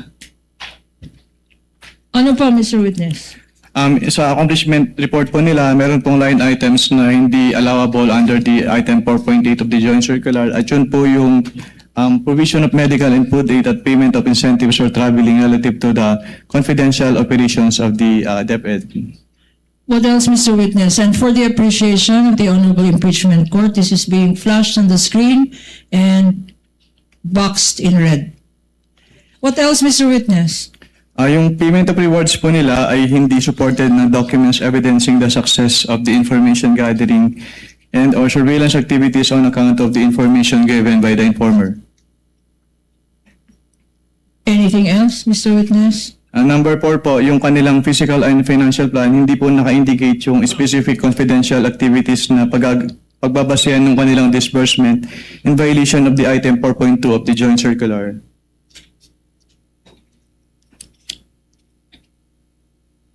Anything else, Mr. Witness? Yung kanilang disbursement voucher po ay inapprove ni Undersecretary Annalyn M. Sevilla instead of the head of the agency in What do you- violation of item 6.3.1b of the Joint Circular. And who is this person that you mentioned? Based on the documents submitted, si Annalyn M. Sevilla po yung Undersecretary for Finance ng DepEd during the time po na na-issue tong AOM. Okay, and the signature? Can you identify the signature? Signature po saan part po? On the last page of this document. Which among these po? The AOM, with Mr. Witness. Which among these signatures po yung tinutukoy niyo? There is a signature here above the name Assistant Commissioner Officer in Charge, Nilda B. Plaras. Can you identify this signature? Yes, ma'am. And why? Kasi nakita ko po siyang pumirma ng ibang documents at yung signature niya on those documents is the same po with this one. There are signatures as well below. It says proof of receipt of AOM, Vice President Sara Z. Duterte, Vice President Edward Fajarda, SDO, the Chief Accountant, the COA ATL DepEd. You confirm? These names are their designations? Can you repeat po, ma'am? In the proof of receipt of this AOM, meron mga nakalagay na pangalan na receive daw ng Sara Z. Duterte. Pero hindi niya signature to. Merong Gloria Mendoza. Edward Fajarda, the SDO. What does SDO mean, Mr. Witness? The Special Disbursing Officer po, Okay. based on the Joint Circular. Also received by his office, and likewise the COA Chief Accountant and the COA ATL received this AOM. Mr. Witness, you confirm that? Na-receive po siya ng mga nakapirma po dito sa signature part po. Okay. What happened next, if any, if you know? Wala na po akong personal knowledge since before po sila magbigay ng response, na-transfer na po ako out of ICFAO to another audit sector of COA. And you got transferred when? On February 12 po of 2024. Okay.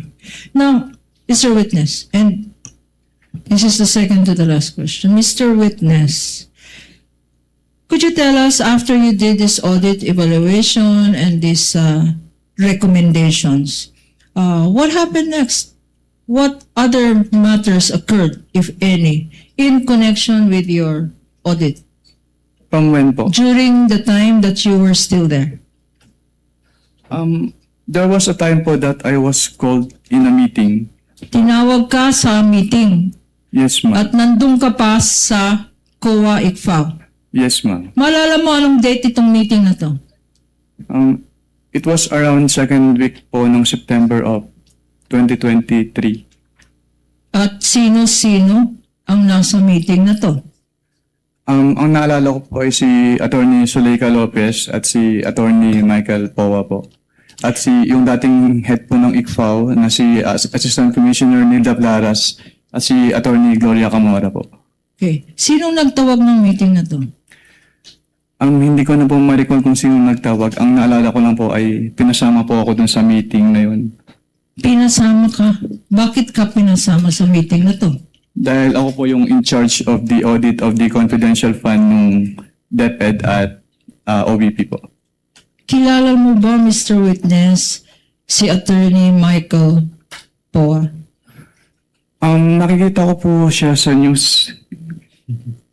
Nakikita mo siya sa news? Hindi mo siya nakikita sa in-person? Ayan, no? During that time, sorry, hindi po clear yung particular period. Oh, kilala mo ba? When you went to that meeting, were you able to identify Attorney Michael Poa? Nagpakilala po sila, ma'am. Nagpakilala sa iyo. Okay. And what happened during that meeting? Attorney, sorry for that. No, that's fine. Nagpapagising lang tayo. Okay lang po. But you confirm that this is the attorney that you saw in that meeting. Yes po. Okay.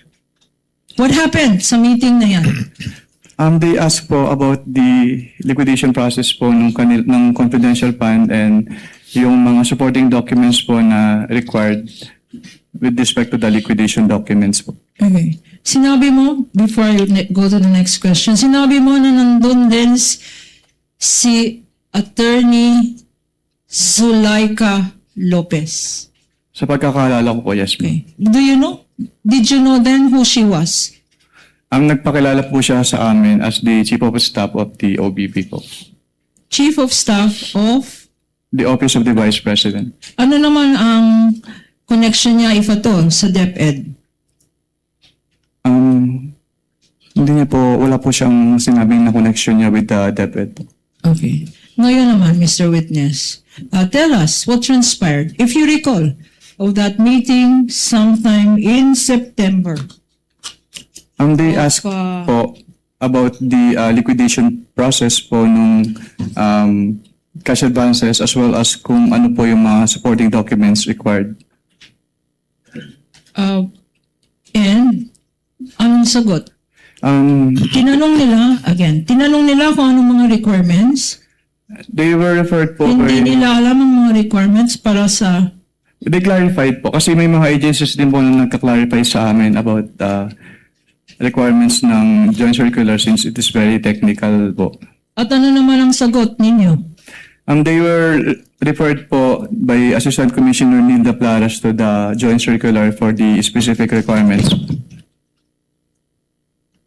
And nung sinabi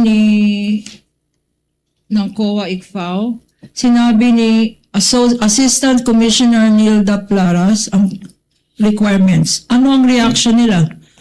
Ni Attorney Zulaika at ni Attorney Poa. Kung maalala mo.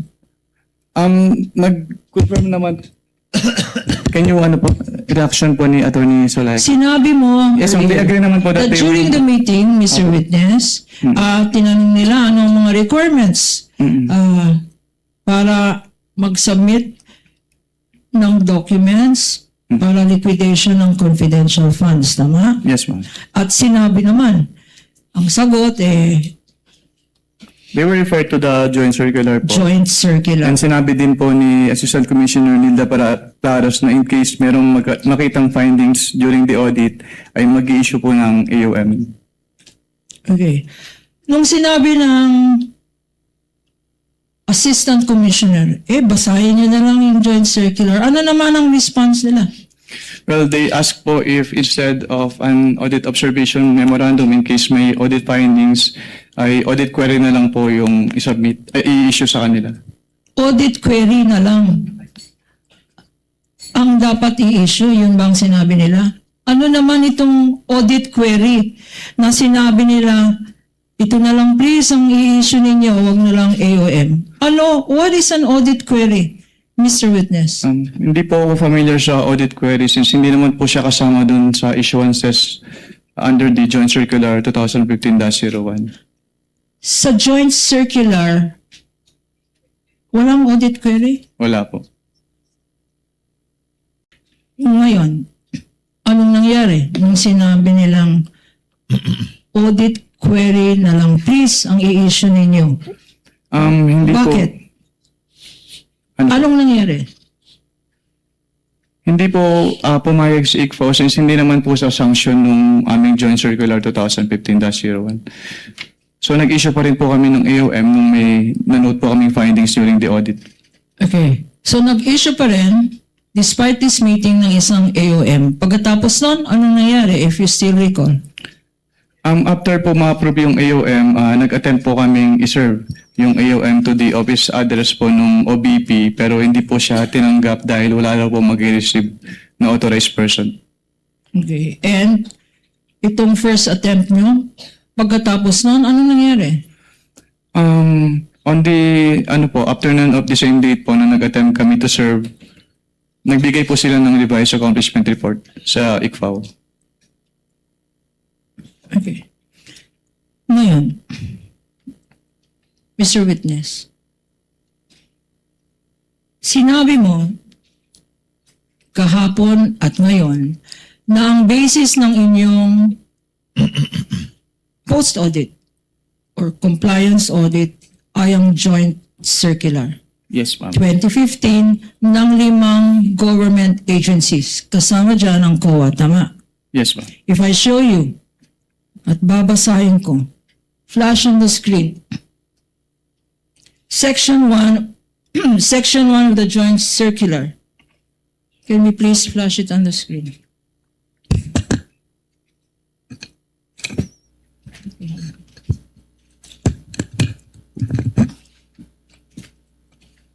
Ini-explain dito, and please refer, do you have a copy with you? Yes po. I have a copy po with me.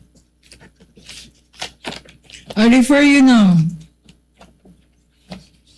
to the last sentence, which says,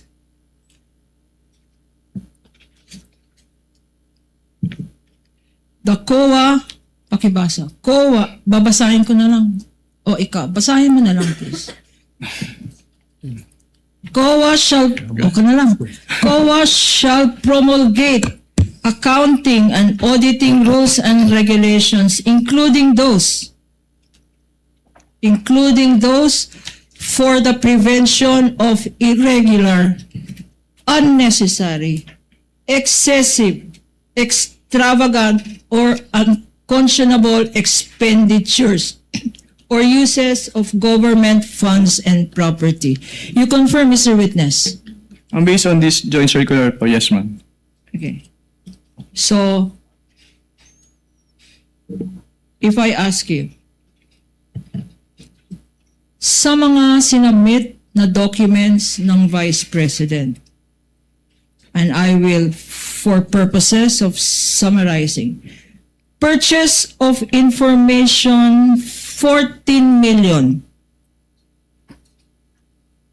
Reward payment, 10,050,000. Rental of safe house. 11 days nag-rent ang Office of the Vice President ng safe houses from December 21 to 31. 16 million in 11 days. Divided by the number of days, 2 million a day ang binayad ng Office of the Vice President para lang sa rental ng safe house. Tama? May I refer po to the document po. Refer to the document. It's in front of you. Okay. Meron pa rin mga ibang expenses. Meron nakalagay sa summary, payment of reward various 34,857,000. Meron din purchase supplies 11,813,000. Payment of rewards, Mr. Witness, 24 million. No, 10 million. Payment of rewards. Rewards in medicine, in kind. 24,930,000, Mr. Witness. Payment of rental of transfer vehicles related allegedly to confidential activities, 10 million pesos. Tables and chairs, 500,000 pesos. Desktop computers and printers, 3 million pesos. You confirm that, Mr. Witness? Pwede pong paulit ng enumeration kasi I don't Ito have ay reference. nasa notice of Suspension. suspension and your tabulation. Okay, ma'am. Do you confirm, Mr. Ramel? Yes, Your Honor po. Okay. Based on Section 1 of the Joint Circular. I-translate ko na lang. Anong ibig sabihin nun? Irregular. I'm sorry. This is my last question.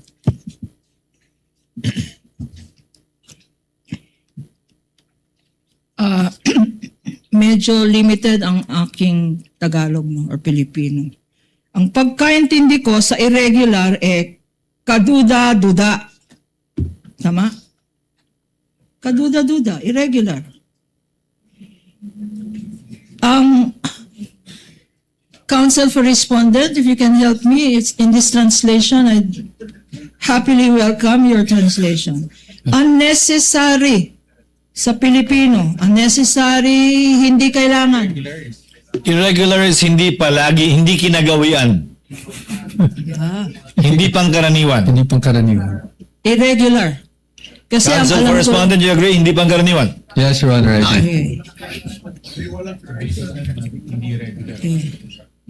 Kasi ang nalaman lang natin the other day is unusual. Unusual. Ngayon naman, irregular.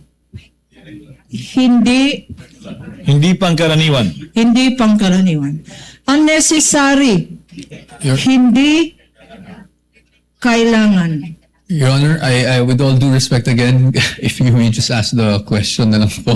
Sandali, preliminary, Your Honor, preliminary. Because this is already, Your Honor, I think we please. all know what's happening here. In any event, Your Honor, give me some leeway here. This is the last question before we break up for lunch, and considering We ask for the ruling of the the court, Your Honor. victory of Ayala, Your Honor, Let we're all in a counsel- happy mood. Let counsel wind up with this, with This her is my direct last question, counsel Your Honor. correspondent. Let's give her some Okay, leeway. I will- We submit. Unnecessary. Let's help in translating more accurately. Yes. Unnecessary, hindi kailangan. Excessive, labis. Extravagant. Maluho. Oho. Ang nakalagay dito, bongga kaday. Extravagant. Bongga, extravagant. At lastly, unconscionable. Sabi na Attorney Virgil, kasuklam. Unconscionable. Okay, Mr. Witness. Sa binasa natin, Section 1. Saan, if at all, itong mga binasa ko, saan babagsak itong... Question, objection, Your Honor. Question calls for a conclusion. Okay. In relation to his observation only, not as to the conclusion of law, given that the is not a final disposition We submit. of the matter at hand. In relation to your observation and based on the audited documents, will it fall, if any, under any of this enumeration? Yes, ma'am. Under po the irregular expenditures. Irregular. Dahil irregular po siya dahil hindi po siya compliant or hindi po siya compliant with the provisions of the Joint Circular 2015-01, which is an issuance po of the COA, the DBM, the DILG, the GOCC, GCG, and the Department of National Defense rather. Okay, and my last question to you, Mr. Witness. Let us go now to paragraph 8.3 of the Joint Circular. And this is being flashed on the screen. For the record and for better appreciation of this honorable court, Please read paragraph 8.3. Under item 8.3, failure of the accountable officer to liquidate any public funds for which he is accountable upon demand by any duly authorized officer shall be prima facie evidence that he has put such missing funds or property to personal use and benefit. Okay. So nakalagay dito sa 8.3, you are a lawyer as well, Mr. Witness, apart from an auditor. Ano ang ibig sabihin dito ng prima facie evidence? Ang ibig sabihin po ng prima facie evidence under 8.3 ay nagkaroon po ng presumption na ginamit yung funds for the personal use and benefit of the accountable officers. So kung ang accountable officer at masasabi mo ba na ang Vice President at ang and concurrently Secretary of Education, masasabi mo ba na accountable officer ito? Based on the joint circular po, yes po, kasi under the joint circular, it shall be the responsibilities of the head of agency to oversee the agency-wide use of the confidential fund and to ensure compliance with the requirements of the joint circular. And also, inattest po ni Vice President in her capacity as the Vice President of the Philippines and the Secretary of the DepEd, yung certification ng accountable officers na ginamit yung pondo for their confidential expenses. Okay. Ngayon, ang confidential fund, sa binasa mo, ang confidential fund ba ay public fund? Yes, ma'am. Yung post-audit mo naman, na sinabi mo ay irregular, may discrepancies. Ito ba ay, ang in-audit mo ay liquidation documents ng Vice President? For the fourth quarter of 2022 until third quarter of 2023 po. Yes, ma'am. At sinabi mo, based on 8.3, na merong funds na hindi ma-account o walang dokumento na sinamit ang Vice President. Tama? At ang DepEd. Tama? Pwedeng paulit po ng question.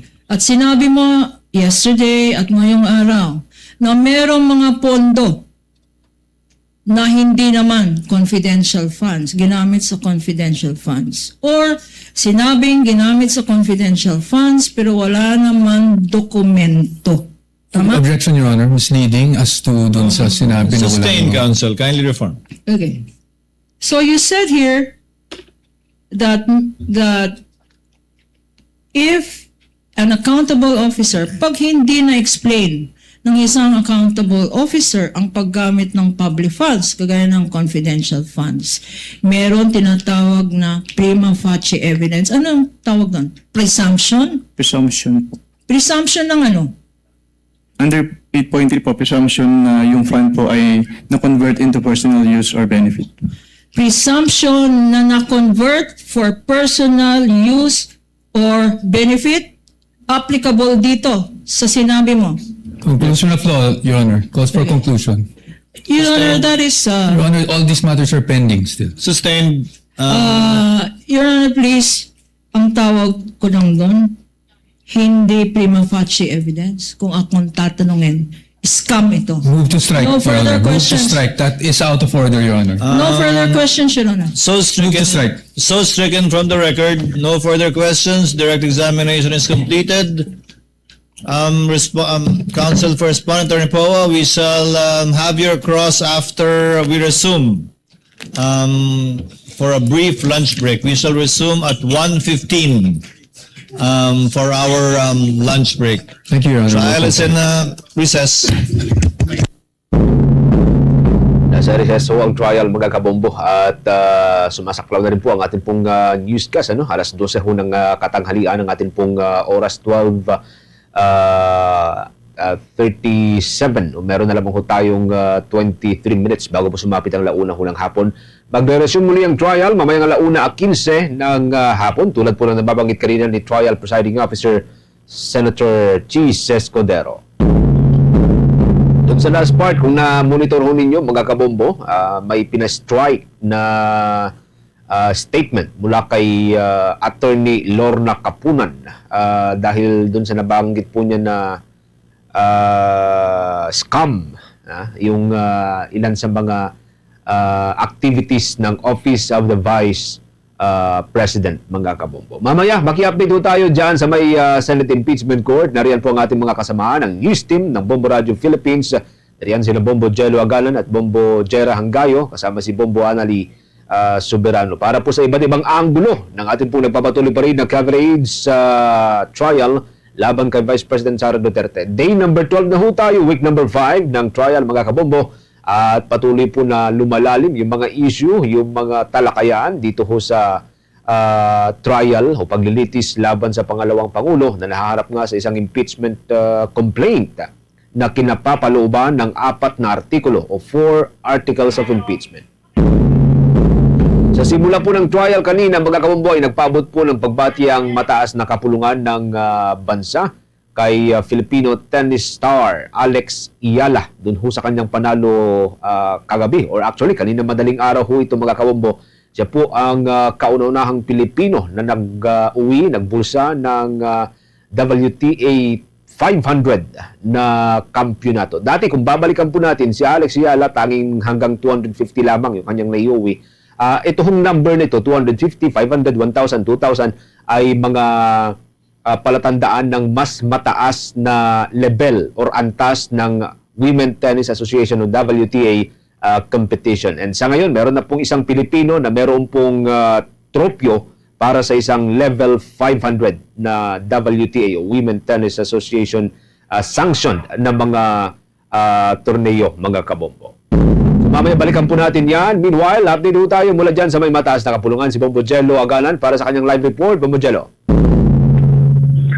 Bombo Genesis, nakareses na sa kasalukuyan ng impeachment court dito sa ika-12 araw ng paglilitis kay Vice President Sara Duterte at ito ay para bigyan ng pagkakataon ng magkakaparehong panig ang mga senator judges, ang depensa at ang prosecution na magkaroon ng lunch break bago ipagpatuloy ang second part ng pagdinig mamayang hapon. Pero Bombo Genesis, recap muna ako sa mga naging highlights kanina ng pagpapatuloy ng direct examination ni Attorney Lorna Kapunan kay dating State Auditor na si Attorney Roderick Wamil.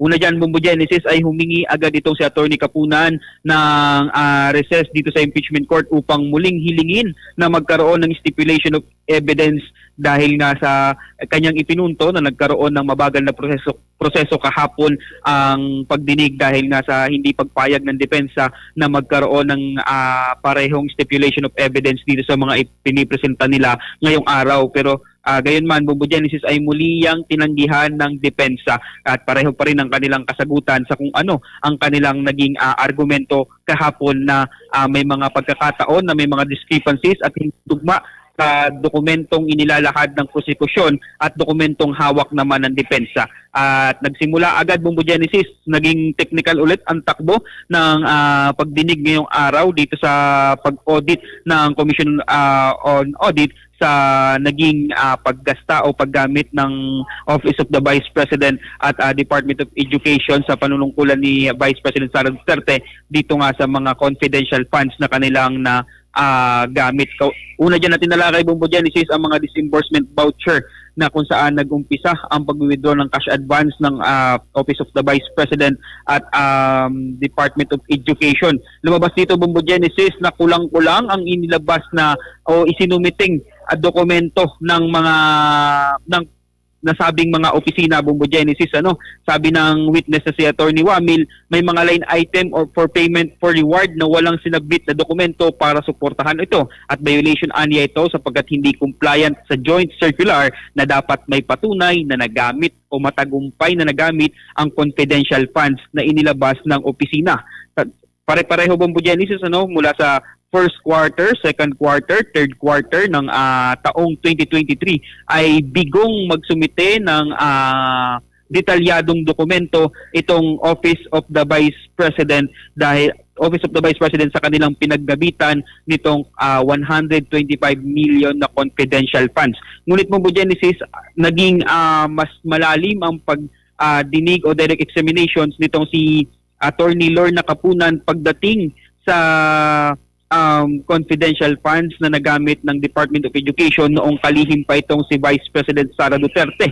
Ang pinaka naging highlights dito, Bombo Genesis, ay uong lumabas na paggamit ng confidential funds sa MOOE, Bombo Genesis. Itong MOOE, Bombo Genesis, o ang maintenance and other operating expenses na dapat ay nasa regular na pondo ng bawat opisina o ahensya. So may kahiwalay ito na pondo at hindi ito dapat kasabay dito sa confidential funds, pero batay dito sa pagdinig kanina na inilahad ng prosekusyon ay batay sa liquidation ng Commission on Audit o nitong si Attorney Wamil, Bombo Genesis, ay ginamit itong confidential funds ng DepEd dito sa MOOE ng ahensya.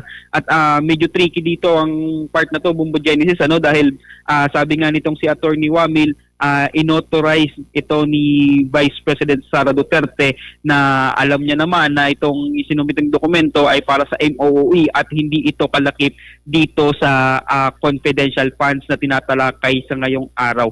Sa uli, Bombo Genesis, sinabi nitong si Attorney Wamil na ikinukonsidera niyang irregular ang mga dokumentong isinumite ng Office of the Vice President at Department of Education dahil non-compliant ito o hindi ito sumunod sa nakasaad sa Joint Circular number 2015-01.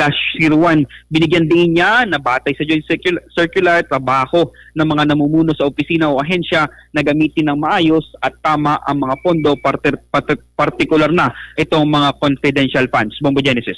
Okay.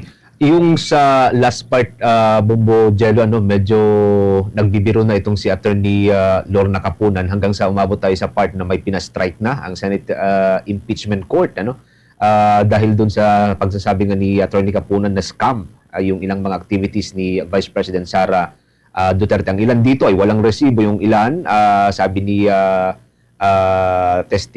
testigo kanina, ni witness kanina, Mr. Witness kanina, ay hindi sumusunod doon sa itinatakda ng batas. Sa ngayon, after ng exchanges na yan, in between Attorney Kapunan at Attorney Puwa, kamusta yung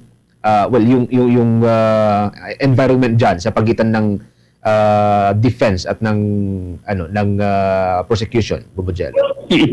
Magaan naman, Bombo Genesis, ang naging pagtatapos nga nitong first part ng pagdinig ngayong araw. Actually, kung katulad na nga ng sinabi mo na parang nagbibiroan itong dalawa, parehong mahinahon, parehong nagpapakita ng respeto itong si Attorney Lorna Kapunan at si Attorney Michael Powa. Though pagkatapos naman o pag-recess naman, Bombo Genesis, ay nagkamayan naman. Usual naman nilang ginagawa yung Bombo Genesis na nagkakamayan naman yung parehong panig ng prosecution at depensa. At katulad nga ng sinabi kanina ni Attorney Lorna Kapunan, panatilihin natin umanong good vibes itong pagdinig sa ngayon. Dala na rin itong accomplishment nitong si Alex Ayala, Bombo Genesis. Nabanggit si Alex sa unang part. May nakatulog ba na senador? Kasi sabi ni Senator Chis kanina, Bombo Jello, kung merong naantok dyan ngayon or nakatulog na senador, baka, sinyalis yan, nanonood siya kagabi. Meron bang nakatulog? Wala naman tayong naobserbahang nakatulog na senador, Bombo Genesis. Bagamat may mga naobserbahan pa rin tayong mga na-late na senador na mga huling dumating, katulad nila Senator Pia Cayetano, Senator Lauren Ligarda, na hindi sila nakasabay dito sa mga senator judge sa roll call at late sila na dumating. So sa malamang siguro, Bombo Genesis, baka sila nanood din ng laban nito si Alex Ayala at kung mapapansin natin, Bombo Genesis, tila magaan yung nagiging proseso at tila mahinahon ang parehong panig nitong si Attorney Lorna Kapunan at Attorney Michael Powa. Hindi ka pareho nung mga naunang pagdinig sa Article 4 na medyo intense. Pero sa ngayon ay nakukuha pang magbiroan at nakikita natin ng respeto sa parehong abogado, Bombo Genesis. Ang cross-examination magaganap mamaya na magsisimula 1:15, tama ba, Bombo Jello? Para sa mga research natin.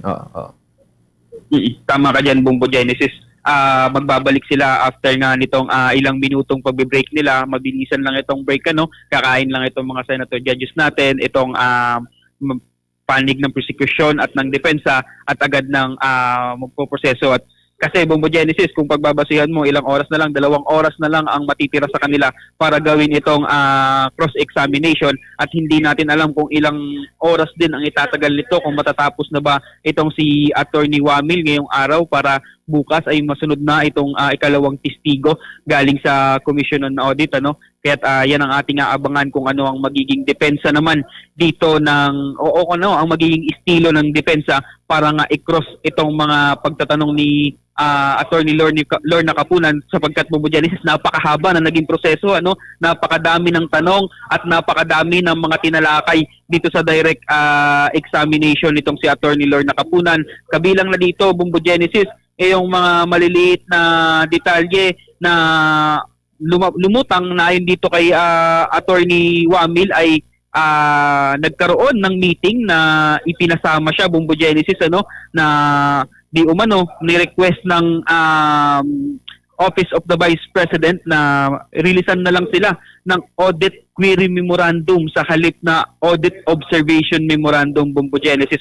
So para sa kabatiran ng ating mga tagapakinig at ating mga tagapanood, Bombo Genesis, itong Audit Query Memorandum ay ang pinaka-technical na paliwanag dito, ito ay hihingan lamang ng paliwanag itong panig ng Office of the Vice President doon sa mga findings na nakita nitong si Attorney Wamil, samantalang itong Audit Observation Memorandum o AOM na tinatawag nila, nakalatag na dito kung ano yung mga kakulangan, mga pagkakamali o paglabag sa batas ng paggasta ng pera ng bayan na nakita nitong si Attorney Wamil. At katulad nga, pinaliwanag kanina, Bombo Genesis, kailangan magsumite ng mga kaukulang ahensya at opisina ng kanilang paliwanag, gayon din ng mga tamang dokumento sa loob lamang ng 15 araw. Bombo Genesis.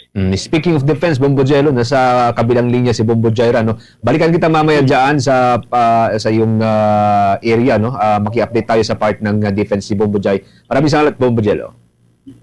Mula dito sa Senado ng Pilipinas, ako si Bombo Angelo Ganan, and this is Bombo Radio Philippines, the #1 radio network in the country. Your trusted source of news and information. Basta Radio, Bombo. Si Bombo Jaira Angayo, mula pa rin po dyan sa ating remote studio, mga kabombo. At nagpapatuloy pa rin po yung pagtutok natin sa loob mismo ng Senate Impeachment Court. Bombo Jai, kamusta dyan? Yes, Bombo Genesis, katatapos lamang nito, nagkaroon ng suspension ang Senate Impeachment Court.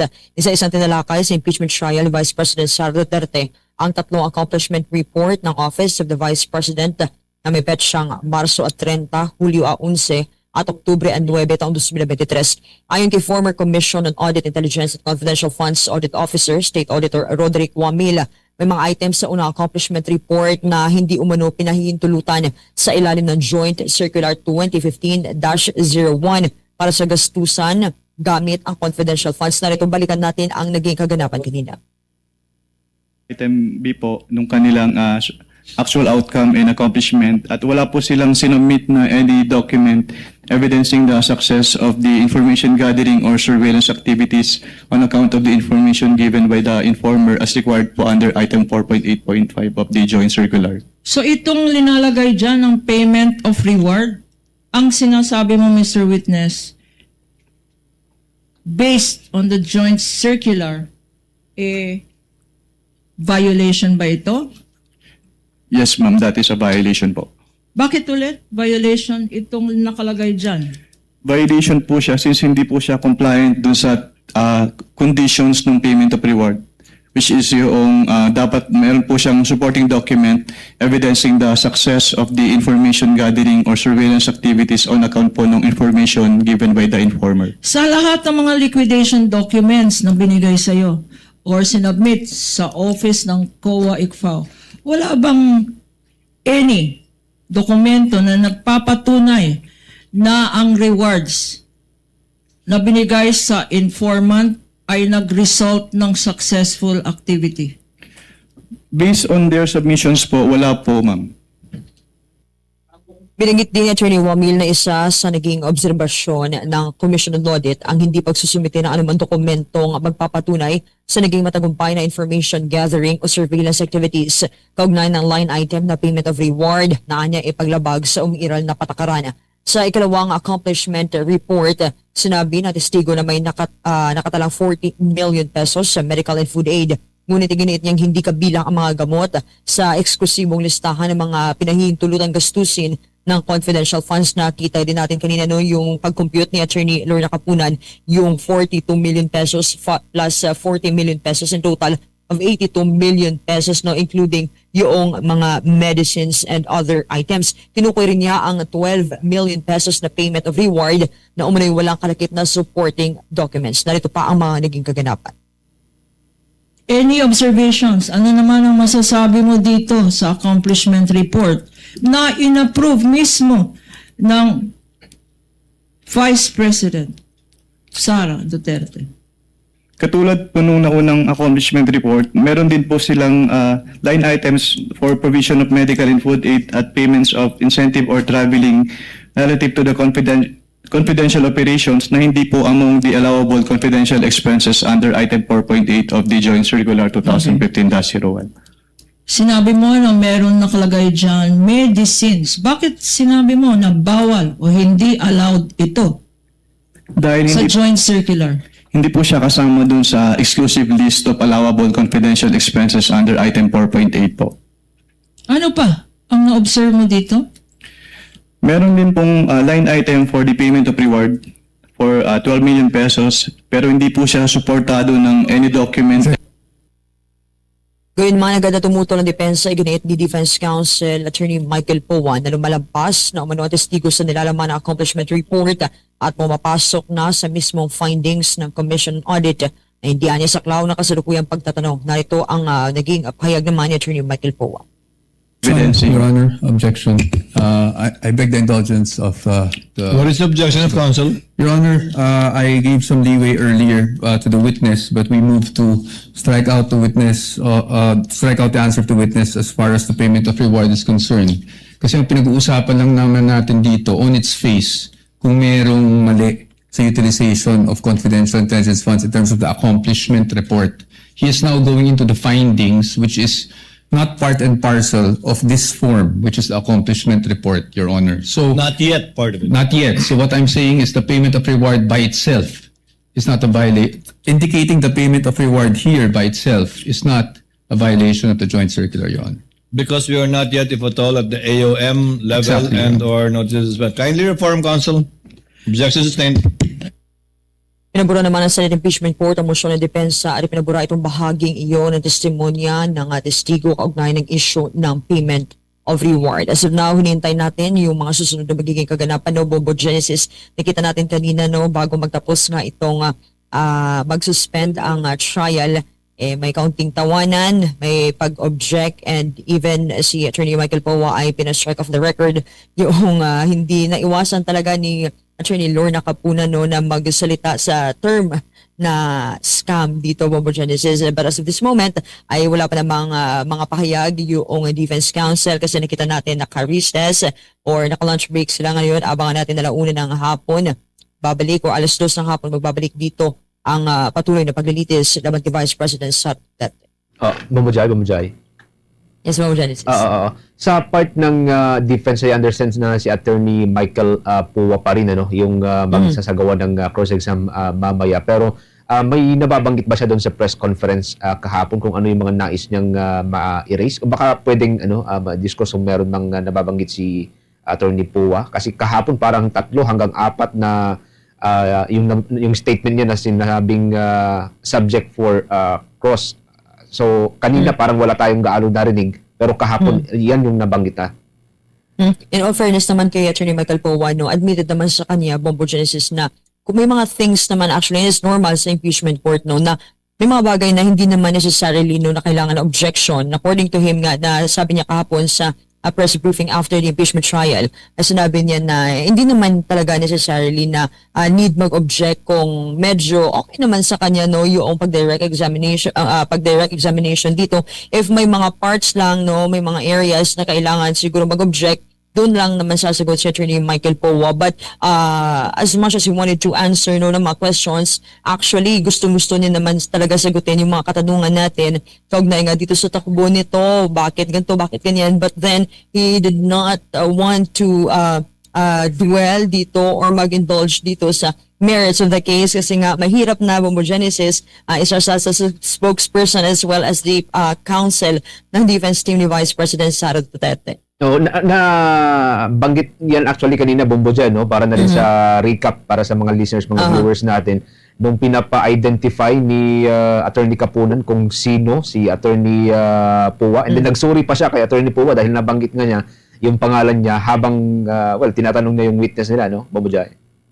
Yes, Bombo Genesis, ang na-mention ng ating testigo kanina, no, na si Attorney Wamil, na nagkaroon ng pulong before, no, andun din si Attorney Zuleika Lopez, ang Chief of Staff ng Vice President sa Duterte, pina-identify nga sa kanya, no, si Attorney Michael Powa, kung sino ba ito, nakita mo ba ito, nasagot ng testigo, nakita niya sa mga balita, nagkaroon ng kaunting tawanan din, na, hindi to siya, present siya, no, kaharap mo siya, si Attorney Michael Powa. So, yun yung mga nagiging kaganapan kanina, Bombo Genesis, no. But then, it's just normal, no, sa usapin doon sa impeachment court. Okay. Maraming salamat, Bombo Jai. Maraming salamat, Bombo Genesis, at live mula dito sa Senado ng Pilipinas. Ito si Bombo Jai Rahangayo, and this is Bombo Radio Philippines, the #1 radio network in the country. Your trusted source of news and information. Basta radyo. Bombo! Mga kabumbo ka, Sir Nation, pansamantala po tayong mawala sa area. No? Pero babalik ko tayo para sa ating special coverage sa nagpapatuloy pa rin na trial laban kay Vice President Sara Duterte. As per na-mention kanina ni Senator Chis Escudero, mga 1:15 or 15 minutes after 1 ay muli hong babalik ang Senate Impeachment Court. At by then ay muli ho tayong papat lang para uhatid sa inyo yung mga kaganapan dyan pa rin sa nagpapatuloy na trial Senate Impeachment Court proceedings laban kay Vice President Sara Duterte. Bago po tayo magtapos sa ating pong newscast, mga kabombo, sa ating 12 noon Bombo Network News, muli, kayo po aming inaanyayahan na balikan ang mga programa na hindi po ninyo napanood, napakinggan at na-monitor sa mga nakalipas ng mga oras, mga araw, sa pamamagitan po ng ating mga provincial stations. Meron tayong 32 stations nationwide sa Bombo Radio Philippines at Star FM na pwede po ninyong sundan, pwede kayong mag-like, and pwede rin po kayo mag-follow at mag-subscribe. Sa Visayas area, nandyan po ang Bombo Radio Iloilo at Star FM Iloilo. Sa mga kababayan po natin dyan sa may Iloilo Province at mga katabing lugar. Sa Negros area, nariyan po ang Bombo Radio Bacolod at Star FM Bacolod. Sa probinsya ng Cebu at mga katabing lugar, nariyan ang Bombo Radio Cebu at Star FM Cebu. Sa Capiz area, nariyan ang Bombo Radio Rojas at Star FM Rojas. Ang Bombo Radio Calibo, sa mga kababayan po natin dyan sa may bahagi po ng Aklan at ang Bombo Radio Tacloban dyan sa may Leyte area. Narito po mga kabumbo ang ating Orasyo Emperata 4P for deliverance from calamities. Almighty Father, we raise our hearts to you in gratitude for the wonders of creation of which we are part, for your providence in sustaining us in our needs, and for your wisdom that guides the course of the universe. We acknowledge our sins against you and the rest of creation, nature. We have confused your command to subdue the earth. The environment is made to suffer our wrongdoing, and now we reap the harvest of our abuse and indifference. Global warming is upon us. Typhoons, floods, volcanic eruption, and other natural calamities occur in increasing number and intensity. We turn to you, our loving Father, and beg forgiveness for our sins. We ask that we, our loved ones, and our hard-earned possessions be spared from the threat of calamities, natural and man-made. We beseech you to inspire us all to grow into responsible stewards of your creation and generous neighbors to those in need. Amen.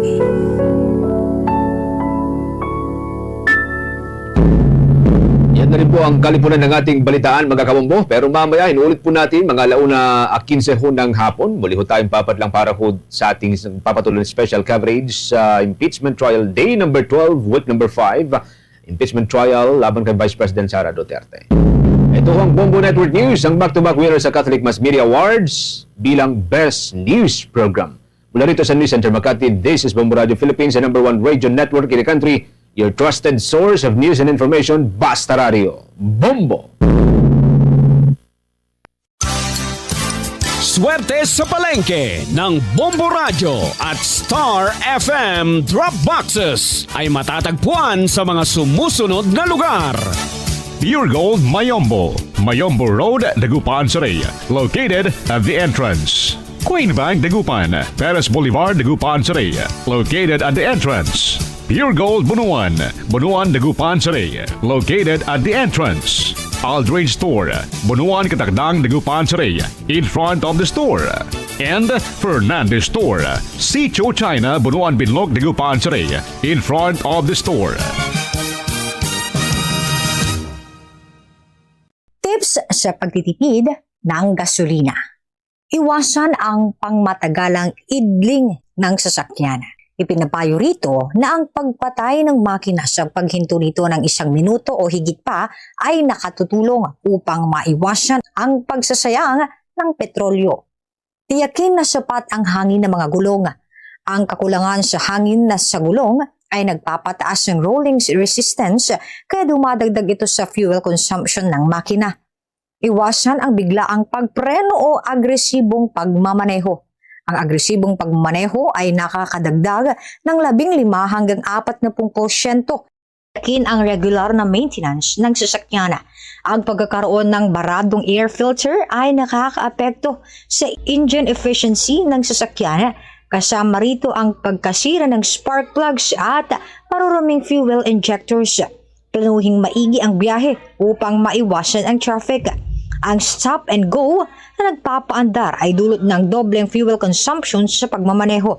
Kaya inaabiso na para sa mga mas epesyenteng pagbiyahe, pagsamasamahin ang mga lakad at rutang dadaanan upang mas makatipid sa paggamit ng gas. Mga kabombo, bakit nga ba mahalaga ang shampoo? Ayon sa pag-aaral, ang shampoo ay mahalaga para sa paglilinis ng anit at buhok mula sa dumi, langis, pawis at mga produkto. Bukod sa pag-alis ng dumi, nagbibigay rin ito ng nutrisyon, nagpapalakas ng buhok, nagpapabango at nagpapanatili ng kalusugan ng anit.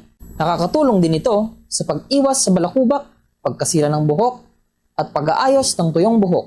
Dagdag pa ang deep cleansing, kalusugan ng anit, pagpapanatili ng moisture, nutrisyon at proteksyon. Solusyon sa iba't ibang uri ng buhok. Tips para maiwasan ang kidlat.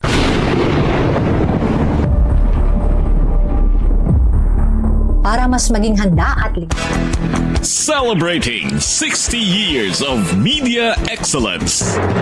60 taon sa paglilingkod. 60 taon sa katotohanan. 60 taon sa pagtindig kasama ang sambayanang Pilipino. Ito ang Bombo Radio Philippines. Bombo Radio Philippines. Your trusted source of news and information. Sa Radio Bombo!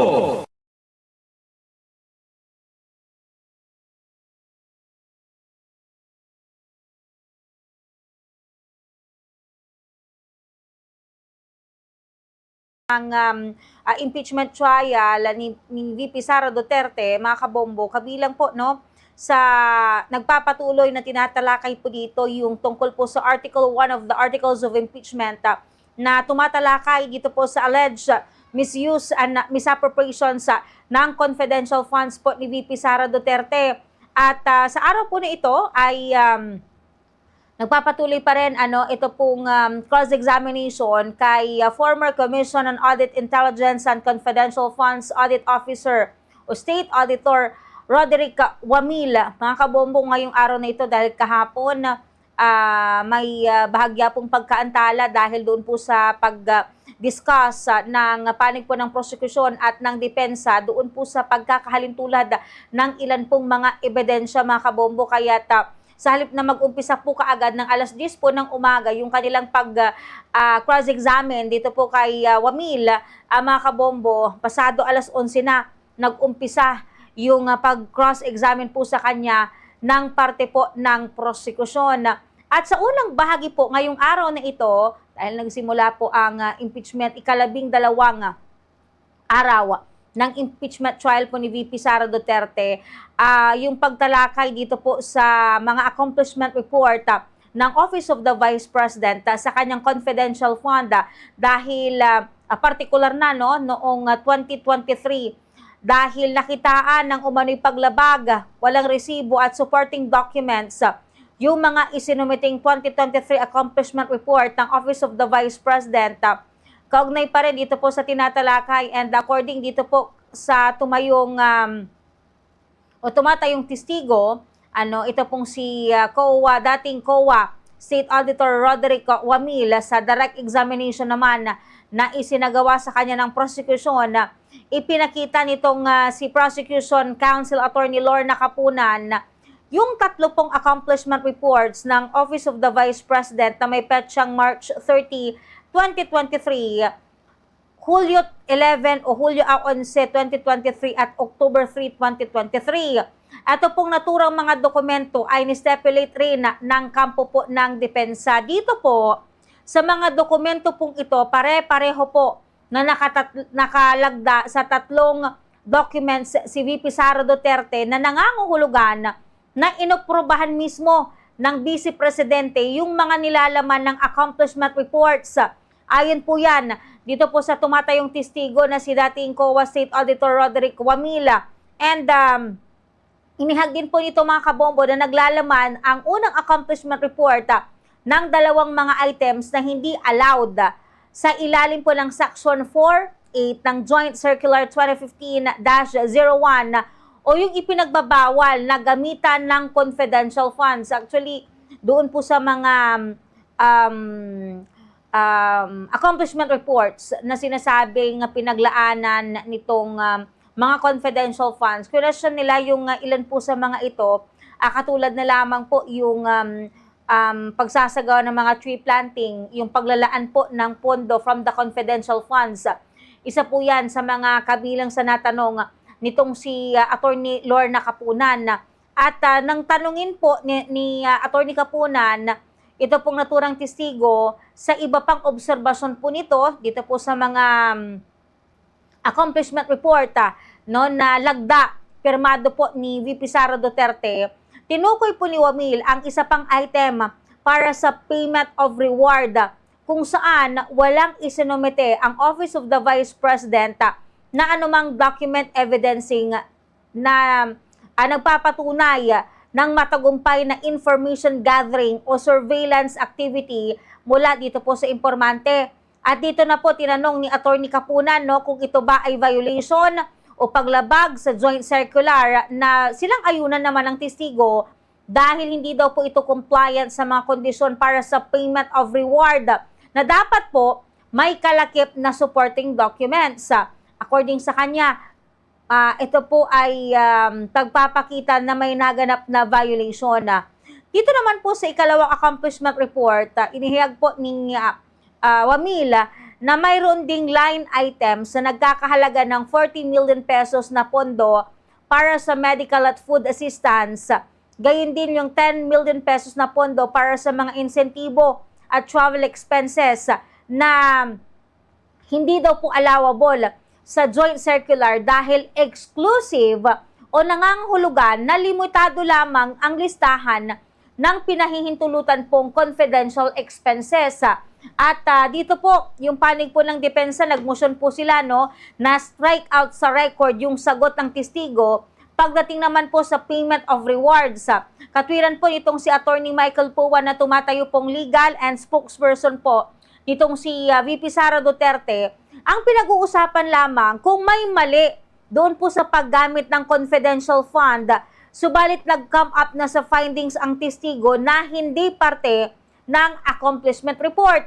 Tinanggap naman o pinagbigyan naman ni Trial Presiding Officer Francis Escudero yung pagtutol ng depensa. By the way, kanina po pala mga kabombo, doon po sa opening, pag-uumpisa po nitong trial, ay nagpaabot din ng pagbate ang Senado dito po sa ating kababayan na si Filipino tennis sensation Alexandra Alex Yala dahil nga yung matapos po niyang masungkit ito pong makasaysayang kampyonato sa Mubadala DC Open na daan para itanghal bilang kauna-unahang Pilipino na nanalo ng WTA 500 single title. At dito po sa pagsisimula ng ikalabing 2 araw po ng trial ng impeachment case ni VP Sara Duterte ay naglaan po ng oras si Presiding Officer Francis C. Escudero at yung buong lupo ng mga senador upang bigyang pugay ang 21 anyos na tennis star.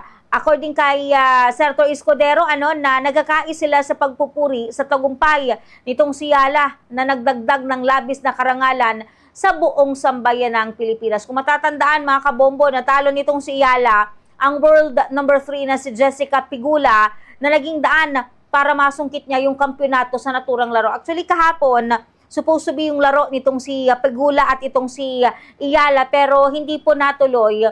Doon po sa unang part ng kanilang laro, mga kabombo, abanse na. Ito pong si Pegula Pero dahil po doon sa naranasang malakas na pag-ulan at pagkidlat, dyan po sa Washington DC kahapon ay hindi po natuloy yung kanilang laban at sa halip ito po ay na-move o kaya ay inilipat makalipas po ang isang araw at yun nga nagresulta po sa pagkakapanalo nitong si Alex Yala. Mamaya sa ating pagpapatuloy bago po yung ating pag-resume sa pag-antabay sa nagpapatuloy po na impeachment case ni VP Sara Duterte on its 12th day ay mapapakinggan po muna natin ito pong dalang pag-ulat naman ni Bombo Oliver Dacumos dahil dyan po sa may San Carlos City may mga barangay din po na binabantayan dahil po sa banta ng pagbaha dahil po sa naranasan po nating ilang araw na pong pag-ulan. Mamaya sa ating pagpapatuloy, makalipas lamang ang ilan sa mga paalala. Swerte sa palengke ng Bombo Radio at Star FM Drop Boxes ay matatagpuan sa mga sumusunod na lugar. Pure Gold Calasiao, located at the entrance. Amco Convenience Store, Poblacion East, Calasiao, Pangasinan. In front of the store, Mamaril Agricultural Supply, Poblacion Binmali, Pangasinan. In front of the store, Aquino Agri-Supply, Barangay Matalaba, Lingayen, Pangasinan. In front of the store, and Mamo Raha Store, Mapandan Public Market. In front of the store. Isang paalala mula sa himpilang ito, magtipid sa enerhiya para sa pamilya, komunidad at bayan. Kung malapit lang ang pupuntahan, subukang maglakad o magbisikleta. Bukod sa tipid sa gasolina, nakakatulong pa sa kalusugan at nakakabawas ng polusyon sa hangin. Sa pamamagitan ng simpleng hakbang na ito, nakakatulong ka sa kalikasan at sa sarili mong kalusugan. Ang paalalang ito ay hatid sa inyo ng Bombo Radio Dagupan bilang bahagi ng Development Communication para sa pagtitipid ng enerhiya. Mga kabombo, naghahanap ka ba ng effective tips para pumayat? Una, kumain ng masustansyang pagkain. Ang pagkakaroon ng balancing diet ay mahalaga para sa kalusugan at pagpapanatili ng tamang timbang. Iwasan ang mga processed food at junk food na puno ng asukal, asin at unhealthy fats para mawala ang bilbil sa tiyan. Mag-focus din sa mga pagkaing masusustansya tulad na lamang ng prutas na may natural na asukal, vitamina at fiber para sa digestion at energy. Pangalawa, ang gulay, mayaman sa nutrients at antioxidants para naman sa kalusugan at immunity. Pangatlo, protein-rich foods, tumutulong yan sa muscle repair at nagbibigay ng matagal na busog para maiwasan ang pagkakaroon ng overeating. Ang paglalakad ay hindi lang nagbibigay ng mga benepisyo sa pisikal na katawan, kundi pati na rin sa ating mental health.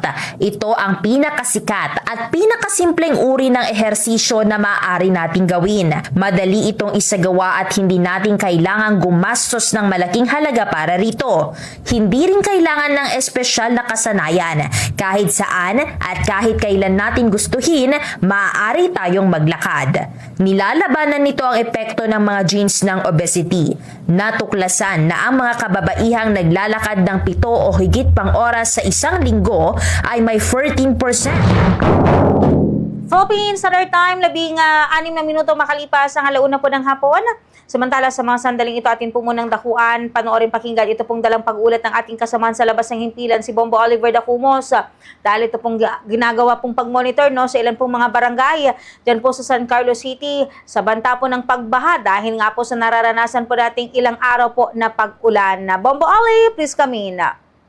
Nananatiling maayos ang sitwasyon sa lungsod ng San Carlos sa gitna ng epekto ng Bagyong Luis ayon sa City Disaster Risk Reduction Management Office. Sa panayam sinabi ni Geraldine Pidlawan ng Administrative Staff ng San Carlos CDRRMO na wala pa silang natatanggap na ulat ng pagbaha sa lungsod sa kasalukuyan.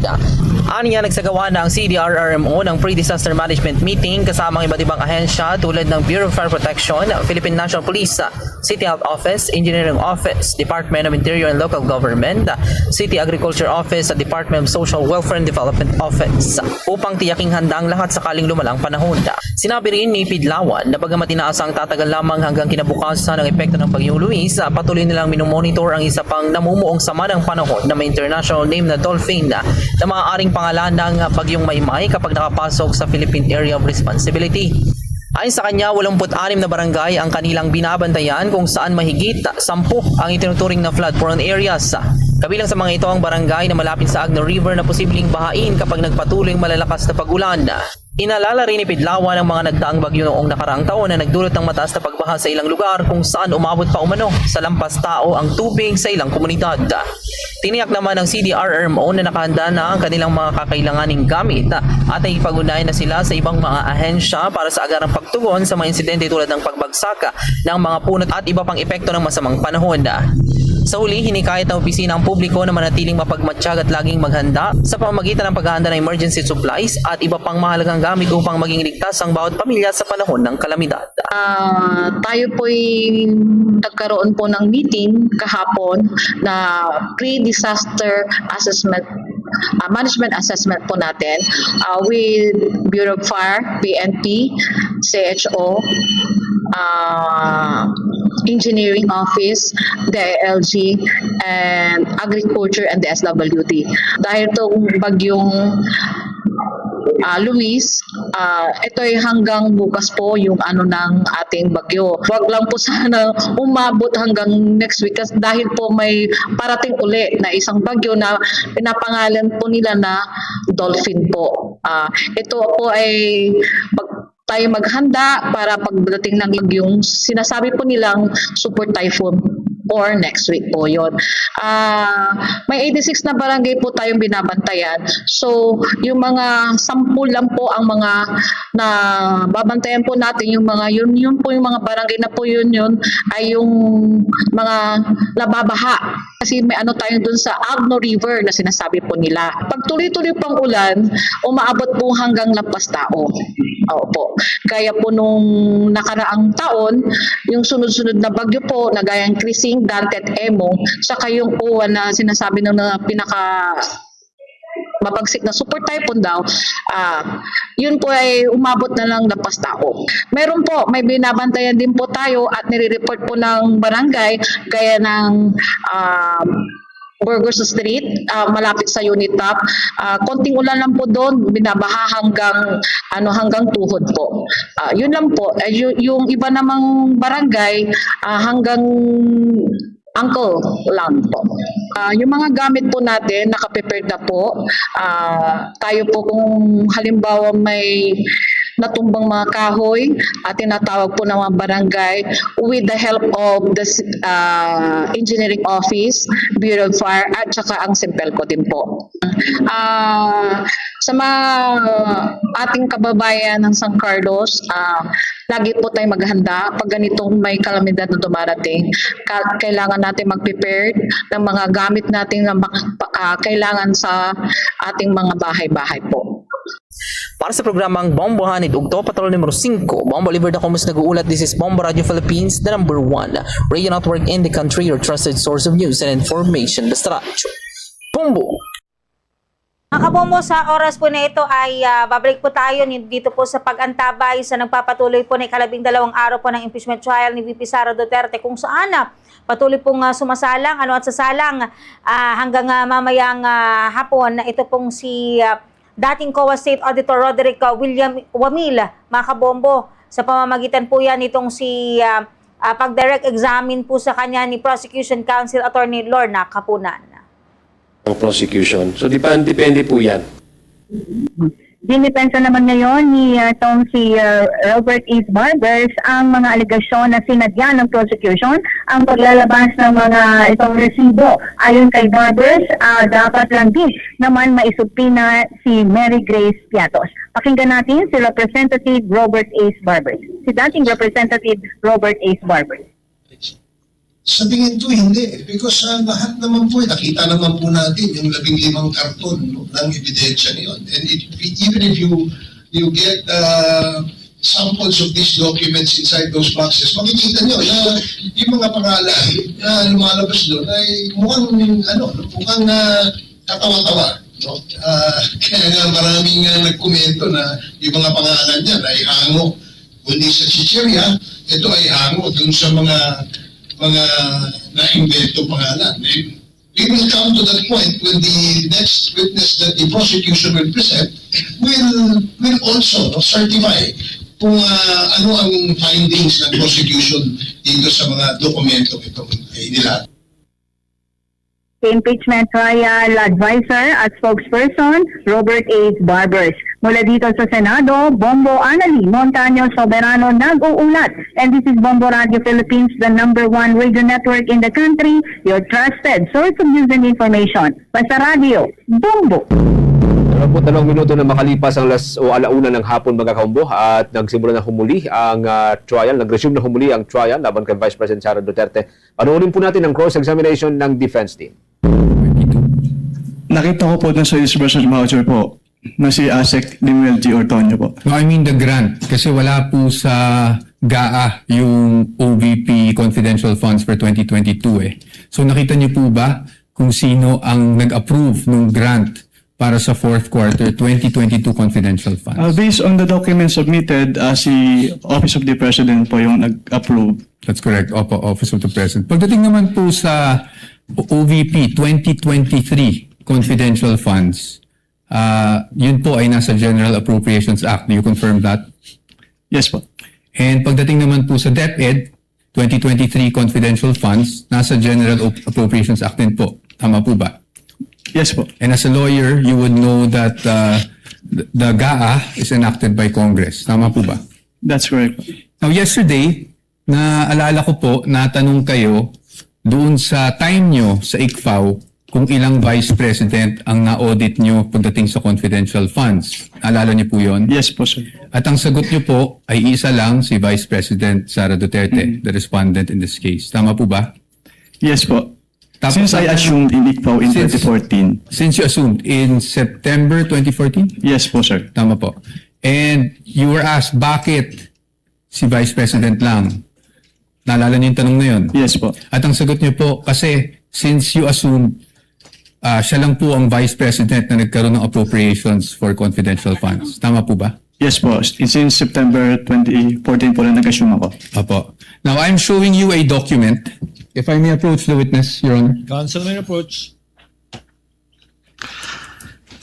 I am showing you a document Assisting entitled counsel from the prosecutors may also Oh, yes. approach should they so desire. I'm showing you a document, and this document is from the Department of Budget and Management, entitled Special Allotment Release Order, dated. Medyo malabo lang po yung document, no? December 22, 2014. Makita niyo po yan? At ang purpose po is to cover confidential activities for fiscal year 2014. You see that? Yes, sir. And nung December 22, 2014, nasa ICFAO na po kayo. Tama po ba? Anong period po yan, sir? We have a clear here po. Date of issue, December 22, 2014. Yes po, nasa ICFAO na po. Tama po ba? Mm-hmm. At hindi po si Vice President Sara Duterte ang Vice President ng mga panahon na yun. Tama po ba? Yes po. Pero na-liquidate po ba yan? That's the question. That's the question to ICFAO actually, because yun po yung, ang pinapakita ko lang sa inyo is nagkaroon po ng confidential funds ang Office of the Vice President noong 2014 issued December 22, 2014. Based on that document po. Meron. Meron. You confirm. But that's okay, no? Because maybe you were just not aware yesterday when you were asked the question. I just wanted to put that on record because marami na rin pong lumalabas sa social media na si Vice President Sara Duterte lang ang Vice President na nagkaroon ng confidential funds. But you confirm that, sir. Your Honors, just a manifestation, this has not been pre-marked. We just came upon this document yesterday after the statements were made. So upon the agreement made during pre-trial, we request that this be marked as exhibit for the defense D-1-167-DE. -OVP. Let it be so marked. Thank you, Your Honors. Provisional only, Your Honor. Yes, of course, subject to the objections of the prosecution when the time is Of course, at appropriate. the proper time. Thank you, Your Honor. And we will provide the prosecution with a copy as well. Kindly do that after, perhaps later on, after the trial, or now too, so that it can be made a subject matter of redirect should the counsel for the panel of prosecutors. Medyo malabo. Sorry, sir. I can give you Photocopy. just a photo. We would like to manifest that this is just a printout, Your Honor, and a photocopy that we retrieved from the Office of the Vice President. Noted. Okay. Ito, bibigyan ba natin to? Okay, hindi na. Okay. Anyway, Mr. Witness, nung pinag-aaralan ko yung nature ng confidential funds, may mga issuances akong nakita aside from yung JC 2015-01 na parating yung nami-mention kahapon and today. And that is COA Circular 92-985. Yun po ba ay familiar sa inyo? Can you repeat? I can give you a copy. Your Honor, I am giving the witness a copy of a document entitled Commission on Audit Circular Number 92-385 dated October 21, 1992. For the reference of the court, this was marked as Exhibit D-1-155. Naalala po ba ninyo yung document na yan or familiar po ba kayo sa document na yan? Witness is perusing the document, Your Honors. Noted. If assisting counsel would like to also from the prosecution.